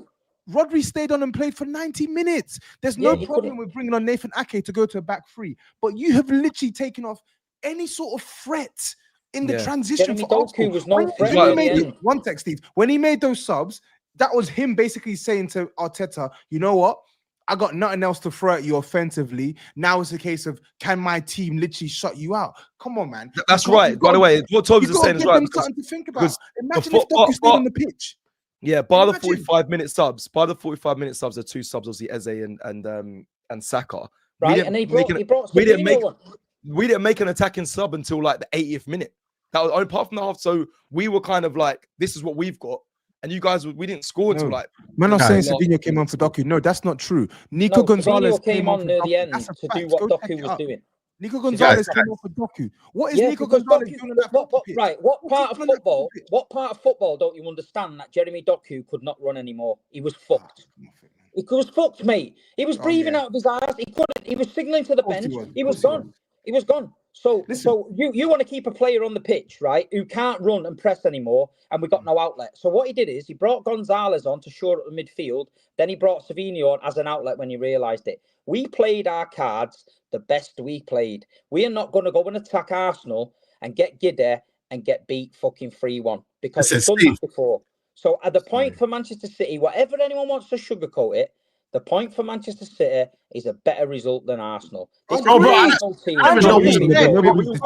that at the start. We said that. I said you'd love a point. What I'm saying is you had an opportunity to win. I didn't think you were going to win, but you had an opportunity to win. You even had guys like Oscar Bob on the bench. There's no way Nico Gonzalez should be coming on before someone like Oscar Bob. What I'm trying to say is, yes, I understand Haaland's playing these games, but you basically surrendered like 85% of any sort of counter-attacking impetus you had on the pitch. You just said that Eze came on and changed the game. So would you not rather bring an extra man in midfield to try and stop Eze getting in the space in the 10, or would you rather bring Oscar Bob on in case City knock it long and Oscar Bob? But Steve, but which one is? But what I'm trying to say is, which one is it? You brought on Stones and Ake, and then you brought on Nico Gonzalez. Yeah, because he went to defend the 1-0 lead. Yeah, but but Steve, you were defending for pretty much the whole game. No, the difference is you had a threat in transition. But anyway, I'm not even trying to make this all about Pep. What I was going to say, man, why are we focused on Pep, man? Like, why are we? That's what I'm saying. I'm just trying to say in that moment, Pep said, but we can flip it back on Arteta as well. Because we need to stay on Arteta. We need to stay on Arteta. Why are we talking about Guardiola? I'll be serious, man. Why? Listen, I would love it. One at a time. Yeah. Please, guys. Like, listen, Man City, cool. Did we all predict Man City to win this game, by the way? No, we literally all predicted Arsenal to win this game. So let's stick on the main culprit, Arteta. Can we stay on this guy, bro? Because he is the reason why Arsenal have not won that game. Can we just make it clear? Arsenal were the favourites. Arsenal have got a super team. Arsenal have got a big squad. Arsenal, this is meant to be their year. So it's on Arsenal. The most is on Arsenal. I'm sorry. Yes, Man City have done what they've done, but this is not one of the best Man City teams we've seen. Defensively vulnerable. It was on Arsenal and Arteta to make and establish basically the game, basically. Yes! Yes, to win. Arsenal! This idea of Guardiola, was he defensive? Cool, yeah. They at the end they were scared, but Arsenal and Arteta was a coward. He is a coward, bro. And he's the reason why Arsenal are not winning anything, bro, because he's got the handbrakes on every single time break. You bought 60 million. Let it all work out. Brother, work it out on the football pitch. Let it all work out, bro. All of this, yeah. You bring Ian Wright, you bring this, you do that. And then in the biggest game possible, you know what? I think Marino Rice and Zubimendi is the solution. Are you taking a piss, bro? And you know what? What did I say on this show about Gyökeres? It's not about Gyökeres. No, hold on a minute. I said on this show, yeah, it's easy to cook Gyökeres, and we will do, because that's what fans are, yeah? We'll cook Gyökeres, 007, but it's on Arteta to find solutions for Gyökeres, bro. That's 007. Wait, hold on. Slow down. Don't 007. Hey, says yo. Don't 007. No, I'm not. Hold on a minute. I'm just saying. I'm just saying we can. Hold on. 007 when Sesko hasn't bagged his nasty. It's fucking crazy. Let me rewind that. You can't be lagging there. Okay, that was a little bit of an L there. But what I'm trying to say is, though, Gyökeres has not scored in a big game. Everyone's looking to Gyökeres, but it's on Arteta to provide the platform for Gyökeres to do what he's got to do. End of the day, he's not like an Isak. He's not like an Ekitike. He's not someone that's gonna, get on the little half space and do whatever. He's a guy that's a bot in the box, bro. That's where he's the best at. And for me, you're not providing the strength to your player. So for me, I'm just looking at it right now. And I'm like, Arteta, you're a coward. And also, I'm sorry, man. The Arsenal player celebrating the end tells you everything you need to know about Arsenal Football Club. Why are you celebrating at 1-1? Get the ball back and get it to centre field. Cecil. The Turkish and then, man. But I just think for me, that epitomizes Arsenal right there. They thought they won it, and I'm like, you haven't won anything. The job's not done. Get the ball back and win the game. And by the time celebration finished, the game was done. So for me, Arteta, he's the problem, and he needs to fix it because there is no escaping. If Cecil, you're saying this year, if he doesn't win anything, he's got to go, then I'm sorry, man. It's there's no hiding from that fact. There's no hiding now. Yeah, simple. And he knows that. He's got to change something quickly. I think it's criminal. I've already spoke about this criminal, that midfield three that he started. And yeah, there's some things I do agree with. What he said, it was on us. That game was on us. 100%. We were favourites. That is fair to say. The Gyökeres thing, I mean, firstly, big him up. Obviously, just won that the Gerd Muller, I think, awards. Yeah, big up to him. Yeah, big up. Let me put that in there. But listen, he's. I don't know what it is. We're not playing to his strengths massively. I think he actually is a good player. I think a lot of Arsenal fans have actually written him off already, which I think is a bit ludicrous. I think he is a goal scorer. He was rubbish. Can we at least be honest? He was absolutely terrible. Yeah, his touch wasn't great. Absolutely terrible. He was in Gvardiol and Ruben Diaz's back pocket. The ball was bouncing off his shins. He looks clunky as hell. I agree. But again, the theme of today's show is two things can be true. Arsenal are not playing to his strengths, but he in his own right is not doing enough to unsettle the opposition. He was absolutely terrible yesterday. You compare the performance with Haaland, and Haaland isn't even known for being like a link man, but like you looked, especially in that first half more than the second half. First half, Haaland wasn't making it an easy game for Saliba and Gabriel. They had to have their wits on. I hear we're ready to jump in on Gyökeres, and I get it. Like Saeed said, this is what fans do, like rival fans, whatever, blah blah blah. No, I'm not trying to. I hear it. He's not the problem. Gyökeres is he's not. I hear it, but he's not the problem. The problem goes back to that man, the manager, the coach, who talks so fucking much. I'm tired of listening to that guy talk so much, man. Every press conference, he started talking ingenuously to journalists now. Oh, you didn't ask about my midfield against Bilbao? How are you fucking comparing away to Bilbao in the Champions League night to and Steve said it himself, so I'm not even trying to troll City, a vulnerable City. City just got battered by Spurs and pretty much battered by Brighton. And you've got them at home, and you are the league favourites with Liverpool, whatever, right? And City, for the first time in a decade, probably, Steve, are third favourites, right? Yeah. You have got your chance. You've got your attackers. Saka's no problem. Saka's not fully fit. I understand that. He don't need to start. But you have Odegaard's out, no problem. You know why no problem? Because you've just invested 60 million on what Arsenal fans are telling us is twice the player Odegaard is in Eze. You've signed Eze. He's had a nice start. He's got an assist from the left-hand side. What do? You don't even pick Martinelli, who scored the goal against Bayern, the goal against Bilbao. In Bilbao. Yeah. You bring in Trossard with the grey hair. Like Trossard comes in from the wilderness, you put him on the left, you nullify your pace completely. Madueke is suddenly your outlet only. You don't let your fullbacks go past the halfway line when they're very capable of going past the halfway line. Calafiori is allowed to invert now and again, and Timber now and again when he feels like it. You pick 3 DMs. Gyökeres isn't the problem here, people. No, Gyökeres didn't have a good game. Gyökeres could have done more.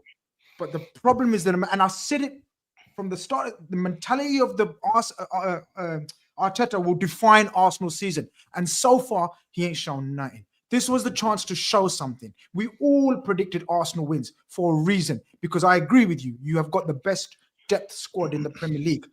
But Eze, Martinelli, and Wannieri, all on the subs bench, and picking that midfield with Trossard and Gyökeres up front, you asked for trouble and you got trouble. Lucky Eze comes on, beautiful pass. Martinelli, beautiful touch, got you out of jail. Because trust me, people are talking about bigging up Donnarumma. I don't think he had a great game. I don't think Donnarumma had mad saves to make. He was just doing punching. He was doing basics. He didn't have many saves. The first shot that Arsenal had was Madueke on the 45th minute. Gyökeres didn't have a shot. I'll tell you what, Donnarumma had no shot. 20 minutes. Donnarumma's instructions were their best threat will be aerially. And he done his. He did well. That's what which actually pisses me off, if I'm being honest. He just brought. If you watch with Donnarumma, I said it on the show. He brings a different kind of presence. He's barking at the back four. Our back four the last few weeks has been terrible. Everyone's saying Man City's back four is terrible. Since Donnarumma's came in, it's no coincidence that it looks a little bit better. And gone as the Edison passed the ball at the back. Arsenal press us to death. We make a mistake. It was smash it long to the big fella. Let the big man cause havoc. And you know what? It worked. And Haaland got through again. All he had to do is roll it to Phil Foden and tap it in 2-0. So there was mistakes made by Man City. But all I'm going to say is the Arsenal problems are their problems. Our problems, we know what our problems are. Our problems are get some sort of consistency. Start getting this squad back up to where it needs to be. Liverpool and Arsenal are a far better team and more consistent than us at the minute. But a point at the Emirates for us where we are now, we're going to take it. And with the Gyökeres thing, everyone who watches this show regular, I told you about Gyökeres. I'm not dissing him. I told you what kind of a player he would be and how that would happen. And when he did not perform, that everybody else would blame everybody else, and say, look, they're not giving him the ball. And this is the problem you get when you've got a big striker like that. We had it at Man City. The second Haaland does not start scoring, or he's looking awkward and clunky, they'll be telling you he's a League 2 striker. Get him out of the club. You play better without him. This is coming at Arsenal soon. Look at Erling Haaland, what I said to you last week. He's changed his game. Was he stood there arguing with Gabriel and Saliba and wrestling to them on the floor? No. He was taking a couple of steps forward and saying, look, I'll drop into midfield, lay the ball off. But I tell you what, I've got gaps to run into. Look at his goals recently against Man United. He's galloping like a gazelle behind them. Look at this goal against Arsenal. He doesn't get that goal if he's tangling with Gabriel. Gabriel booted him up the arse at one point in the second half. That's what hurted his back because he got frustrated.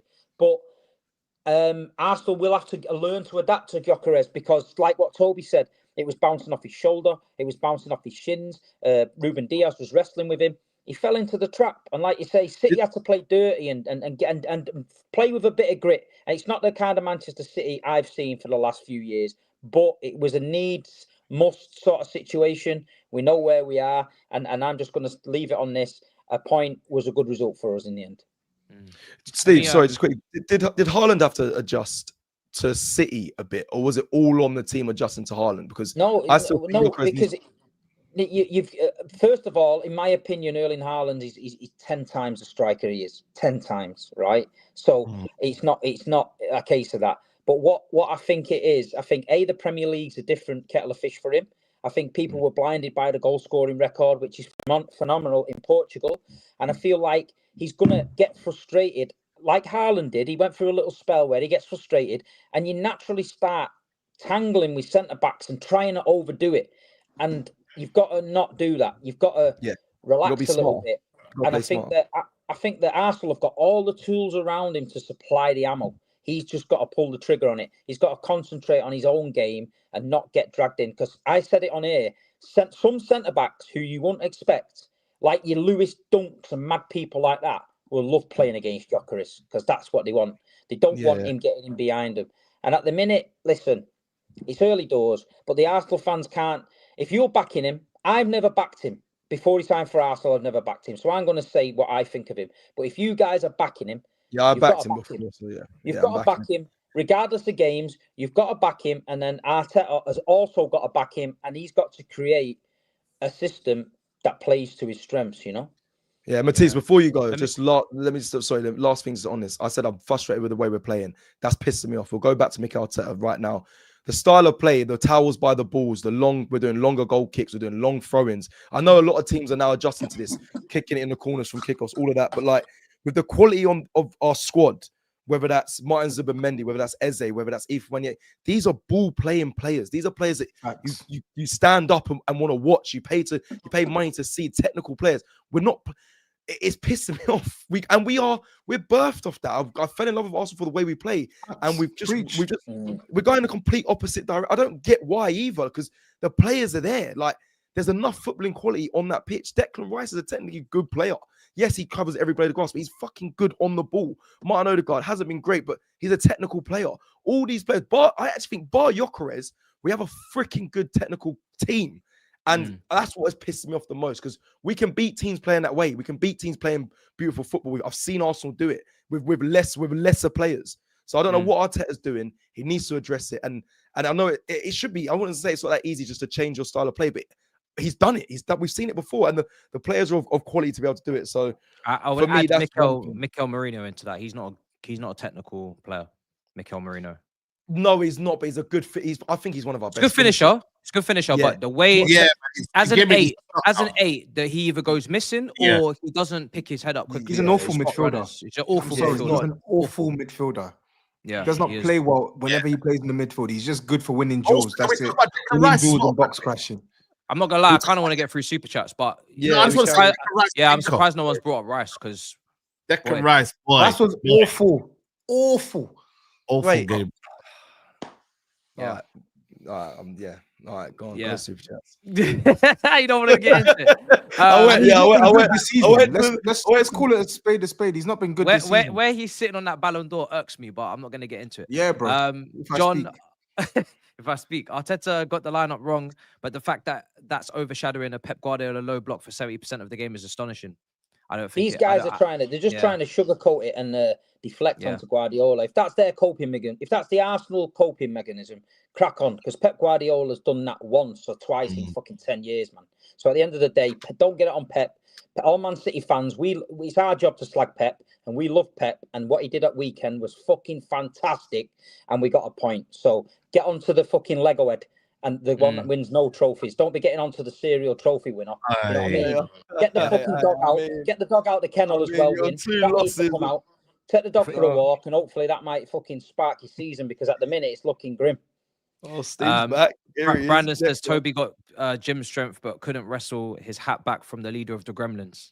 I think TOBS was just letting me have my moment, to be honest. He's a strong guy. Matisse, Urkel, Arthur, Armani exchange, hold that. Are Chelsea consistently inconsistent? Big up for 100k subs, 250k soon come. We're gonna find out after 10 games just how consistent or inconsistent we are, I guess. Hamza says, I don't think anyone that plays in Ligue 1 should win the Ballon d'Or. In case in point, PSG played tonight and sent all of their Ballon d'Or players to the event. All right, cool. Let's see. I do want to. They lose tonight, by the way. Ones. I don't know. I have no idea, to be honest. Gyökeres didn't get a pass from behind like Martinelli got from Eze all season. It's on Arteta. Zubi pushed Martinelli to put the ball in the middle. Let's see. I get it. I get the 11 was bad, but he changed at half time, and and the game changed. Arsenal still learning to play with new players, haven't clicked yet. I'm sorry, he wasted 45 minutes. He wasted 40. I heard Jamie Carragher's analysis. He wasted 45 minutes. He doesn't get to waste 45 minutes when you're going for a title. So that's when everyone knows what the strongest team is. What we can all the changes he made were like basic changes. Everybody watching football knows what changes needs to be made. It wasn't rocket science. So yeah, it's not an excuse. I'll be real. May I have some shame? In no world should you be saying I don't know how Cole Palmer is above Kane. You don't need to please rival fans. Okay, cool. 1 second. Let me just pull up Kane's stats from last year. Kane in the Bundesliga last season, 31 games, 26 goals, 8 assists. More GA than games. Champions League, 13 games, 11 goals, 2 assists. What are we talking about here? What we doing? Don't even talk on England. He was literally the best player in the Bundesliga, and Elise was the second. Don't let your club bias fool you, bro. Just accept what I said is the facts and move on, because we all know Cole Palmer, he wasn't at his best last season, and that's fine. That's not a problem. We don't have to sit up here and lie. So it's not for rival fans, just because I know what I'm talking about. They can get top goal scorer in the champion. Did he get top goal scorer? Have you seen Maresca's comments tonight in the press conference? He's been very passive aggressive towards ownership with LFC and centre back comments. Techie, I've seen the comments. Yeah, I'm gonna watch the full presser again. But I've seen the comments. They look spicy, bro. Grizz, respectfully, you don't need to watch Arteta's press conferences. Ask a single Arsenal fan if they watch slots. I don't think so. The difference being, brother Anib, I get paid to speak about football, so I have to know what I'm talking about. And other managers. Ross. Only difference. Like it'd be weird it'd be weird if Anib, who's standing next to a Teletubby or something, or a mascot, would be watching slots press conferences. You know what I mean? It wouldn't make sense. But me, I get paid to talk about football, so I need to watch other managers. Oh, money man Grizz, you know. As I get paid for this. You understand? You better be understand. You got the new Adidas Originals, man. He's chilling today, bro. Come on. Big up Mandem and Cecil. Good seeing you yesterday at Box Park. But yeah, these drop points are all on Mikel Arteta. It's do or die. I've had enough of this manager. He's holding Arsenal back. Right, big up Ryan. Yeah, big up Ryan, man. Big up Ryan, man. He's on. He's going through all the super chats, people, because I don't think there's going to be many on Liverpool and Spurs. But let's see. Guardiola isn't made of fairy dust like Steve claims. He beat Klopp's Dortmund in the cup final at Bayern by the same tactics. I mean, that was a long time ago, to be fair, so probably proving his point. Haaland was class in both boxes. Defensive work in the set pieces has gone unnoticed. City played on Thursday, and it showed in the second half. That's a good point. Arsenal had 2 extra days rest, you know. It's crazy. Yeah, we flew to Spain. Well, anyway, let me not go there. Flew to Spain. It's fucking about an hour and a half. Yeah, but are you having a laugh? Is that what you just said? You flew to Spain. It takes the same amount of time to get from Manchester to London than it does to get from Spain. What are you doing here, man? 10 men they played against. Fucking Napoli. No, I'm a big fan. Steve questions, who's your favorite to take over the 2 banks of 5 approach at City after Pep leaves? Mourinho, Conte, or Simeone? Whoever's going to win us a trophy like we used to. Big up Elisa again, massive super chat. He says Arteta expects his 10 to lead the press, hence to trust in Odegaard and Mikel Merino in that position. Arteta was too respectful given tactical preference. Eze should have started instead of Trossard. Gyökeres ain't the man to start the big games, unfortunately. See, it's already started, this Gyökeres slander now. I told you this was happening. I predicted this shit. Go back on the shows. I told you it was happening this. Listen, that was a big super chat. Yo. Yeah, Elisa's not a joke, man. He's a serious individual. He's a serious businessman. Big up him every time. Sharma says, Arsenal 6 years into a project. They are better than City. City are in transition. Stones, Cover, Ake to leave next. It will be peak when City bring in replacements and Arsenal still haven't won the league. Wow. Yeah. It's got to happen this year. Has to be this season. We're very clear on that. Sorry, I'm getting a phone call. Is it Turkish? Who is this? Hello? Yo, what's happening? What's going on? We're live. Are you good? Yeah. You can hear me. I think they can, yeah. Put it a bit more closer. Oh, you didn't like the super chat? Put it on speaker, bro. Yeah, it's not picking up, bro. It's not picking up. I have put it on speaker. Until Arteta starts missing chances, then we can talk about a striker. If he ain't getting chances because of the football we're playing, then it's on Arteta. It's not, when Kai's back, let's put him in the big game. Because when Kai starts missing the chances, that he was getting last season and the season before, we're going to ask for a striker that can bury them. So it's a loop. Like, at the end of the day, Gyökeres is our new striker. He's a banksman. Even with all this criticism, he's got 3 goals in 5 games. Yeah, yes, they're against Leeds, yes, they're against Forest, but in the Man United game, in the Liverpool game, and in the Man City game, no chances. Approach that's cost him, because across all 3 games, did we see Gyökeres one-on-one once? Did we see Gyökeres with a very good chance? No, because we're not creating chances. So it's not about Gyökeres in big games, it's about Arteta in big games. Yeah, I couldn't be both. We highlight I couldn't be both. No, I look, until Gyökeres gets service, you can't really get him, is what Steve has said. If Haaland's not getting service, you can't expect anything of him. Obviously, different level of striker, but you didn't play any creative players, so I can't really get at the striker. You got to back Gyökeres, man. And it's not a case of looking at him side-eye now. It's looking at Mikel now, because Mikel's got all the ingredients in the world to make a nice dinner. So stop giving man porridge in the big games. Give him food and steak. Fair enough. Fair enough, bro. Food analogies, Turkish. Let me give my view. Fair. All right, brother. I'll chat to you in a bit. We need that predictions table as well, bro. Love for the love. Love for the love. Bye. Listen, I no, didn't listen. see it there. Yeah.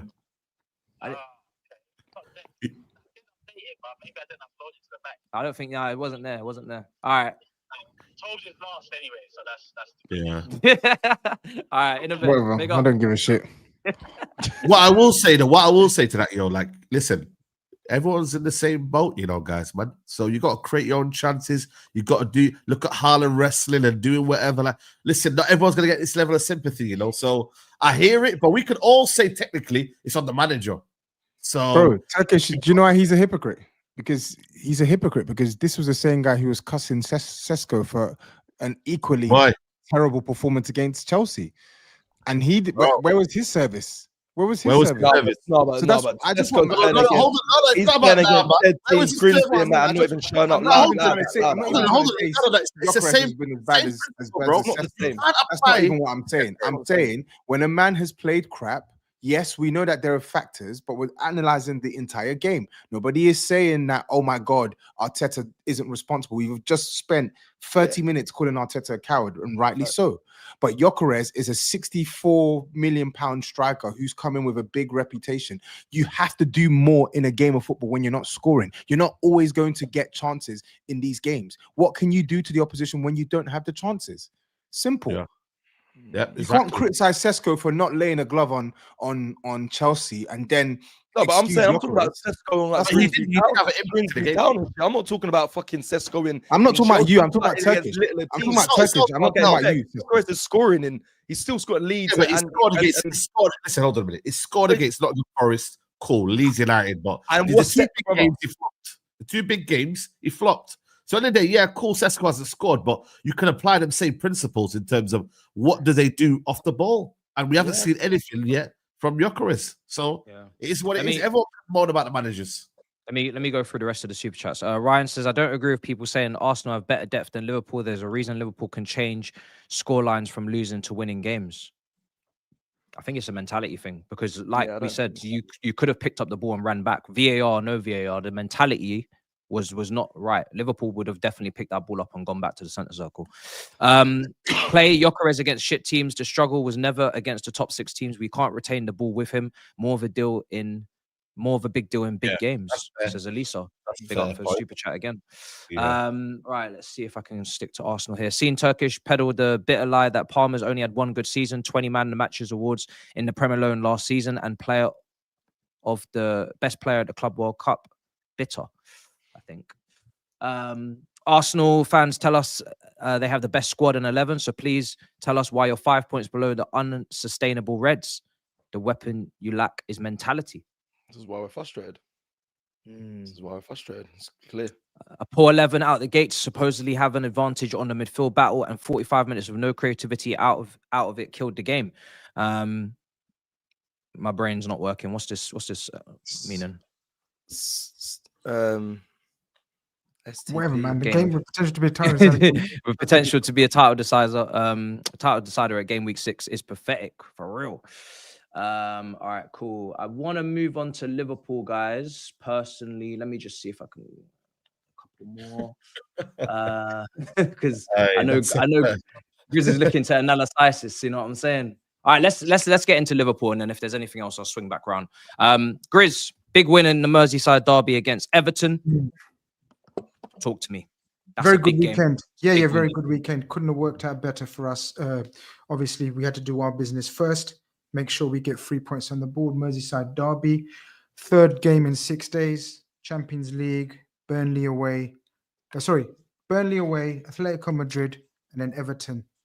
Three games. We all talked about Arsenal having rest and City not having enough rest. Well, we had three games in 6 days. We had to go hard in the first half because we knew we'd probably run out of legs in the second, and that's exactly what panned out. Best performance of the season so far in the opening half. I thought we were scintillating, and to name a few, Ryan Gravenberch. Yeah, some serious respect needs to put on this kid's. He's still 23, 24, still relatively young player. He was superb. He's been given the freedom to go forward this season as well. So people that have watched Ryan Gravenberch will know that at Ajax, he was box to box, played in a double pivot, assisted and scored quite a few. But then at Liverpool, he's been turned into this DM, number 6. But this season, Slot's tweaked it a little bit and given him a bit of freedom. And he's shown levels. His pass was just as good as his finish. His finishes were sublime. I know for a fact, Matisse and Toby in that position would have smashed that as hard as possible. But I reckon me Why and are you Saeed, drawing us out? I reckon me and Saeed would have just done that kind of finish. Like, we're technical ballers, yeah. Did you see the free kick I scored? Toby, Yeah, Saeed hits.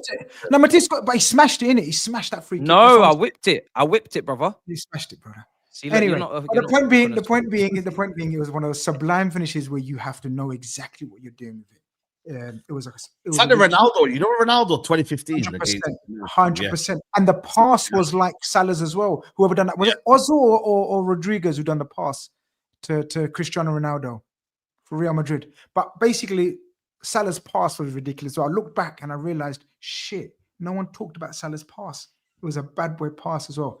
Bad boy finish. He ran that game. Him and Szoboszlai are playing out of their skin this season so far. Gakpo's not playing well. Salah hasn't woken up. And Ekitike has taken to this Premier League. You're talking about Gyökeres. You're talking about Sesko. You're talking about Isak. You're talking about all these other strikers all around the league. Hugo Ekitike. What? Has anyone got to say anything about Hugo Ekitike? He's a second striker. Isak's the number 1 under pressure. You see his interviews. You see him talk. You see him strut on the pitch. He's not overruled by Isak. He's not overruled by the fee. He's not overruled by the level of he's playing at. He's been a revelation at Liverpool. Yeah, that interview was crazy when he said any defenders that have caused you problems. No, I love it. I love it. He's with the he's got the vibes. He's got the aura already. He's a cult hero. He's a cult hero already. Blood clot. Cult hero. He's a cult hero. The way he talks, the way he addresses himself and others as well. But yeah, man, perfect weekend. Must continue. We spoke about on the mob that this weekend is game week 6. It's game week 6. We ain't released the video yet, have we? Okay. No. Yeah. So check out the video. It's only game week 6. Yet this weekend feels so pivotal. So pivotal. We go away to Crystal Palace, who are unbeaten in 17. Repite, 17 games. That's why you're going to lose your first game. Trust me. As long as you do a hate watch. As long as you do a hate watch, I'm not doing it. I'm not doing it. Okay, we might be in trouble. If you don't do a hate watch, can SAEED TV fans get onto him to do a watch along? Because if I'm not doing it. So, brother, please, I beg you, brother. To this weekend. I beg you, brother, please do. Grizz, the added time, like, bro, that's a joke. Oh my god, man! Listen, it's criminal. Can I address it? We have to talk about that. We have to. I agree with you. If it was 1-1, if it was 1-1 or 2-2, that would have been 7 minutes. Can I agree with you? I think it's criminal because we were 3 against 1. We were through. So we should have had more extra time and scored that second goal to kill it, a third goal to kill it off. We were 3 against 1 when he blew up. When he blew up the whistle, we were 3 against 1. So I agree with you, man. There should be more time for Liverpool to score the third. Thank you. If you want to talk about extra time and minutes added on, you waste your breath. I ain't here about to talk about that. I'm here to talk about 5 points clear after 5 games. Pivotal week. And it's going to be the toughest game of the season so far. Let me put it on record. Against Palace away, it's going to be the toughest game of the season. They're unbeaten. Unbeaten in 17 games, brother. And Newcastle against Arsenal, pivotal week. Yeah, don't skid. Don't skid. It was a good battle, man. But end of the day, like I think the job was done in the first half, man. I generally think, and to be fair, that was probably Liverpool's best, I would say, performance of the season in that first half in terms of the football you were playing. Agree. Everton tried, they huffed and puffed, but they never really looked like equalizing. If I'm being honest with you, they didn't really do much. Like, I know the score was 2-1, but it weren't really. Alisson didn't have a save to make. I know people talk about, we were vulnerable. We didn't. We were tired. We were going to have a weak second half. As I said, third game for all of us. You're all talking about all the other teams being tired and this and that. Same for Liverpool, brothers. Same for Liverpool. So we didn't control proceedings, but we weren't. I don't think we were in danger of losing that game or even drawing that game. But we can get better. Yeah, and you lot haven't been great at all, man. It's just we will get better. No, that's what I'm. How do you feel though, Cecil, when you're seeing them? Obviously, you're Arsenal. How do you feel when they're not playing well, but they're getting results? It's one way or the other, isn't it? It's like, can you sustain this, or do you get better as you go along? That it's which way. I'm leaning more towards you guys are probably going to get better, but I think Arsenal should be also looking at it and saying we need to get better as well and surpass this. Like a season's a marathon, not a race. I've been on both ends as an Arsenal fan of us chasing the league and also being front runners. I just think this year we've spoken about already. He has to get it right. I think Liverpool, I don't know. Again, if you have a big injury, not for anyone, but that could change momentum. There's so many factors in the season that could really knock momentum and knock your results and your scores. But right now, like you said, I think the next 3 games for Liverpool, next 3 games for Arsenal will tell a lot of how this title race. I know it's early on, but will play out. If I'm being really honest, so I'm about to say it. If we out result you in the next 3, it's over. Yeah. Do you know what? AGT said the same thing today. No, he said the same thing. Bro, Liverpool fans are saying this. That's literally today. If we out result them, what does that mean? What do I mean by that? What do I mean by that? You win and they drop points. Out result them. If we better their results in the next 3 games.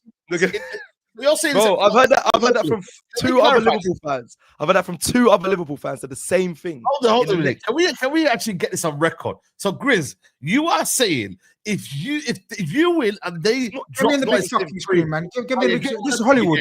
It's Hollywood, man. Bring on the big screen. If we better their results in the next 3 games.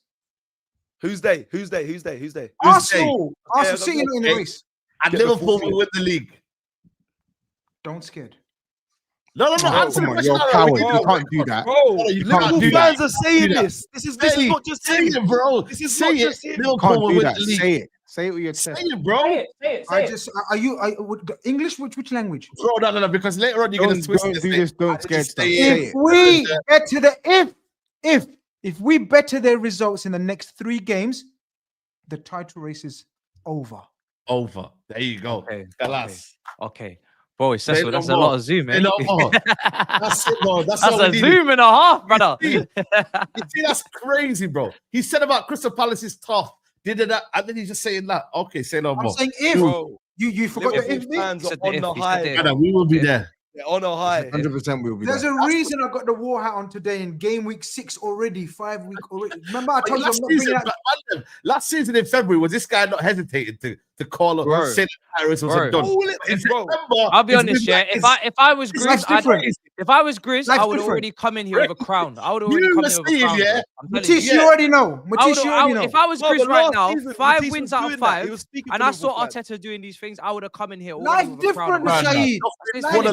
Bro, it can't be won in October. I'm sorry, it cannot be. Watch it be so.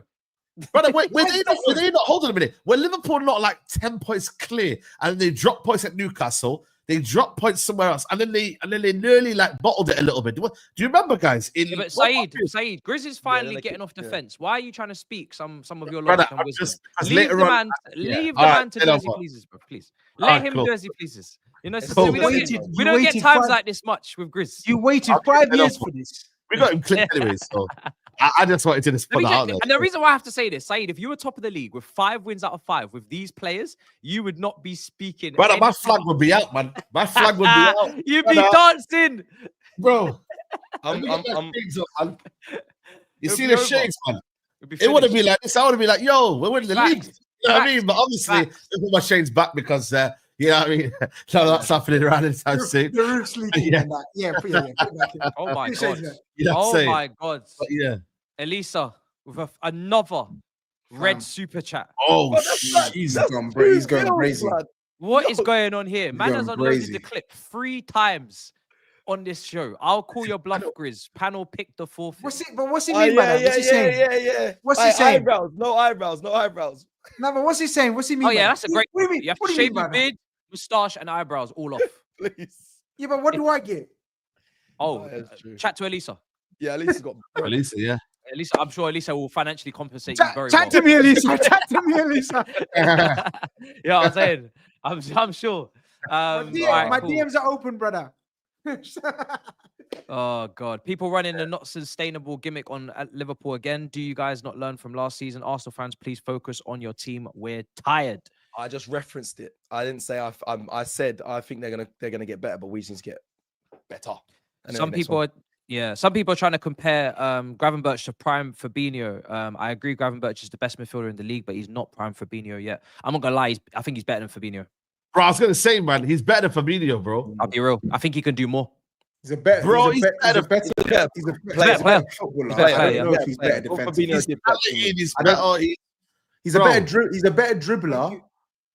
But is he a better tackler and better passer than Fabinho? I don't know about tackling. I agree with all of you lot except the. But they're different profiles, yes. I didn't need to butt in. They're totally different players. But Fabinho was a nasty tackler. Like I said, good. Gravenberch hasn't got that yet. But if he develops that, Lord have mercy. Exactly. I don't think he's a better DM than prime Fabinho personally. Agreed. But a complete player. Footballer, Lord. Yeah, let's see. I guess not winning the Prem brings out all of the touchy-feely Arsenal fans. Win something, then chat. 5 out of 5, 15 points. If Carlsberg did weekends, you'll never walk alone, says Ganto. Big up Ganto. Boy. Turkish wrong. I'm just reading everybody's guys because obviously now it's just everybody's is everywhere, but we're nearly done and then we'll go to Tottenham and we'll wrap. Turkish wrong. I saw the ball across Gyökeres and he didn't anticipate everyone trying to blame manager because they celebrated Gyökeres signing. Listen to Big Steve.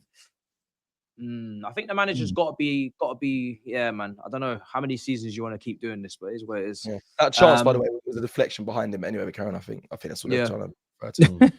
The Spanish Southgate needs a defensive striker to protect his back.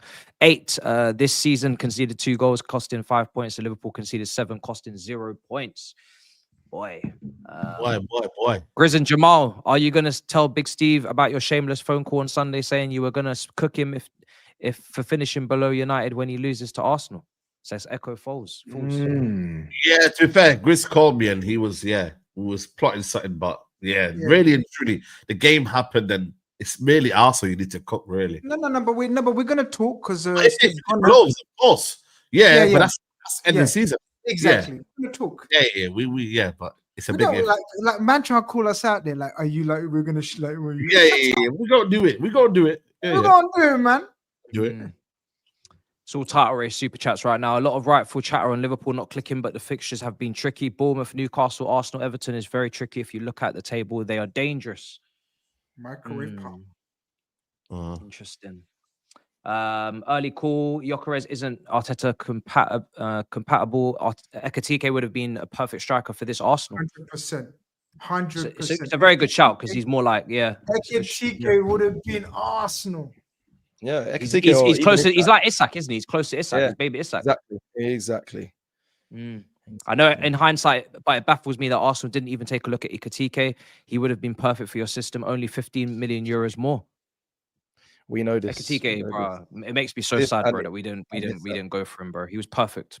Jackson can you tap in, briefly about your? Yeah, Tobes, talk to me about Brighton, bro. 2-2.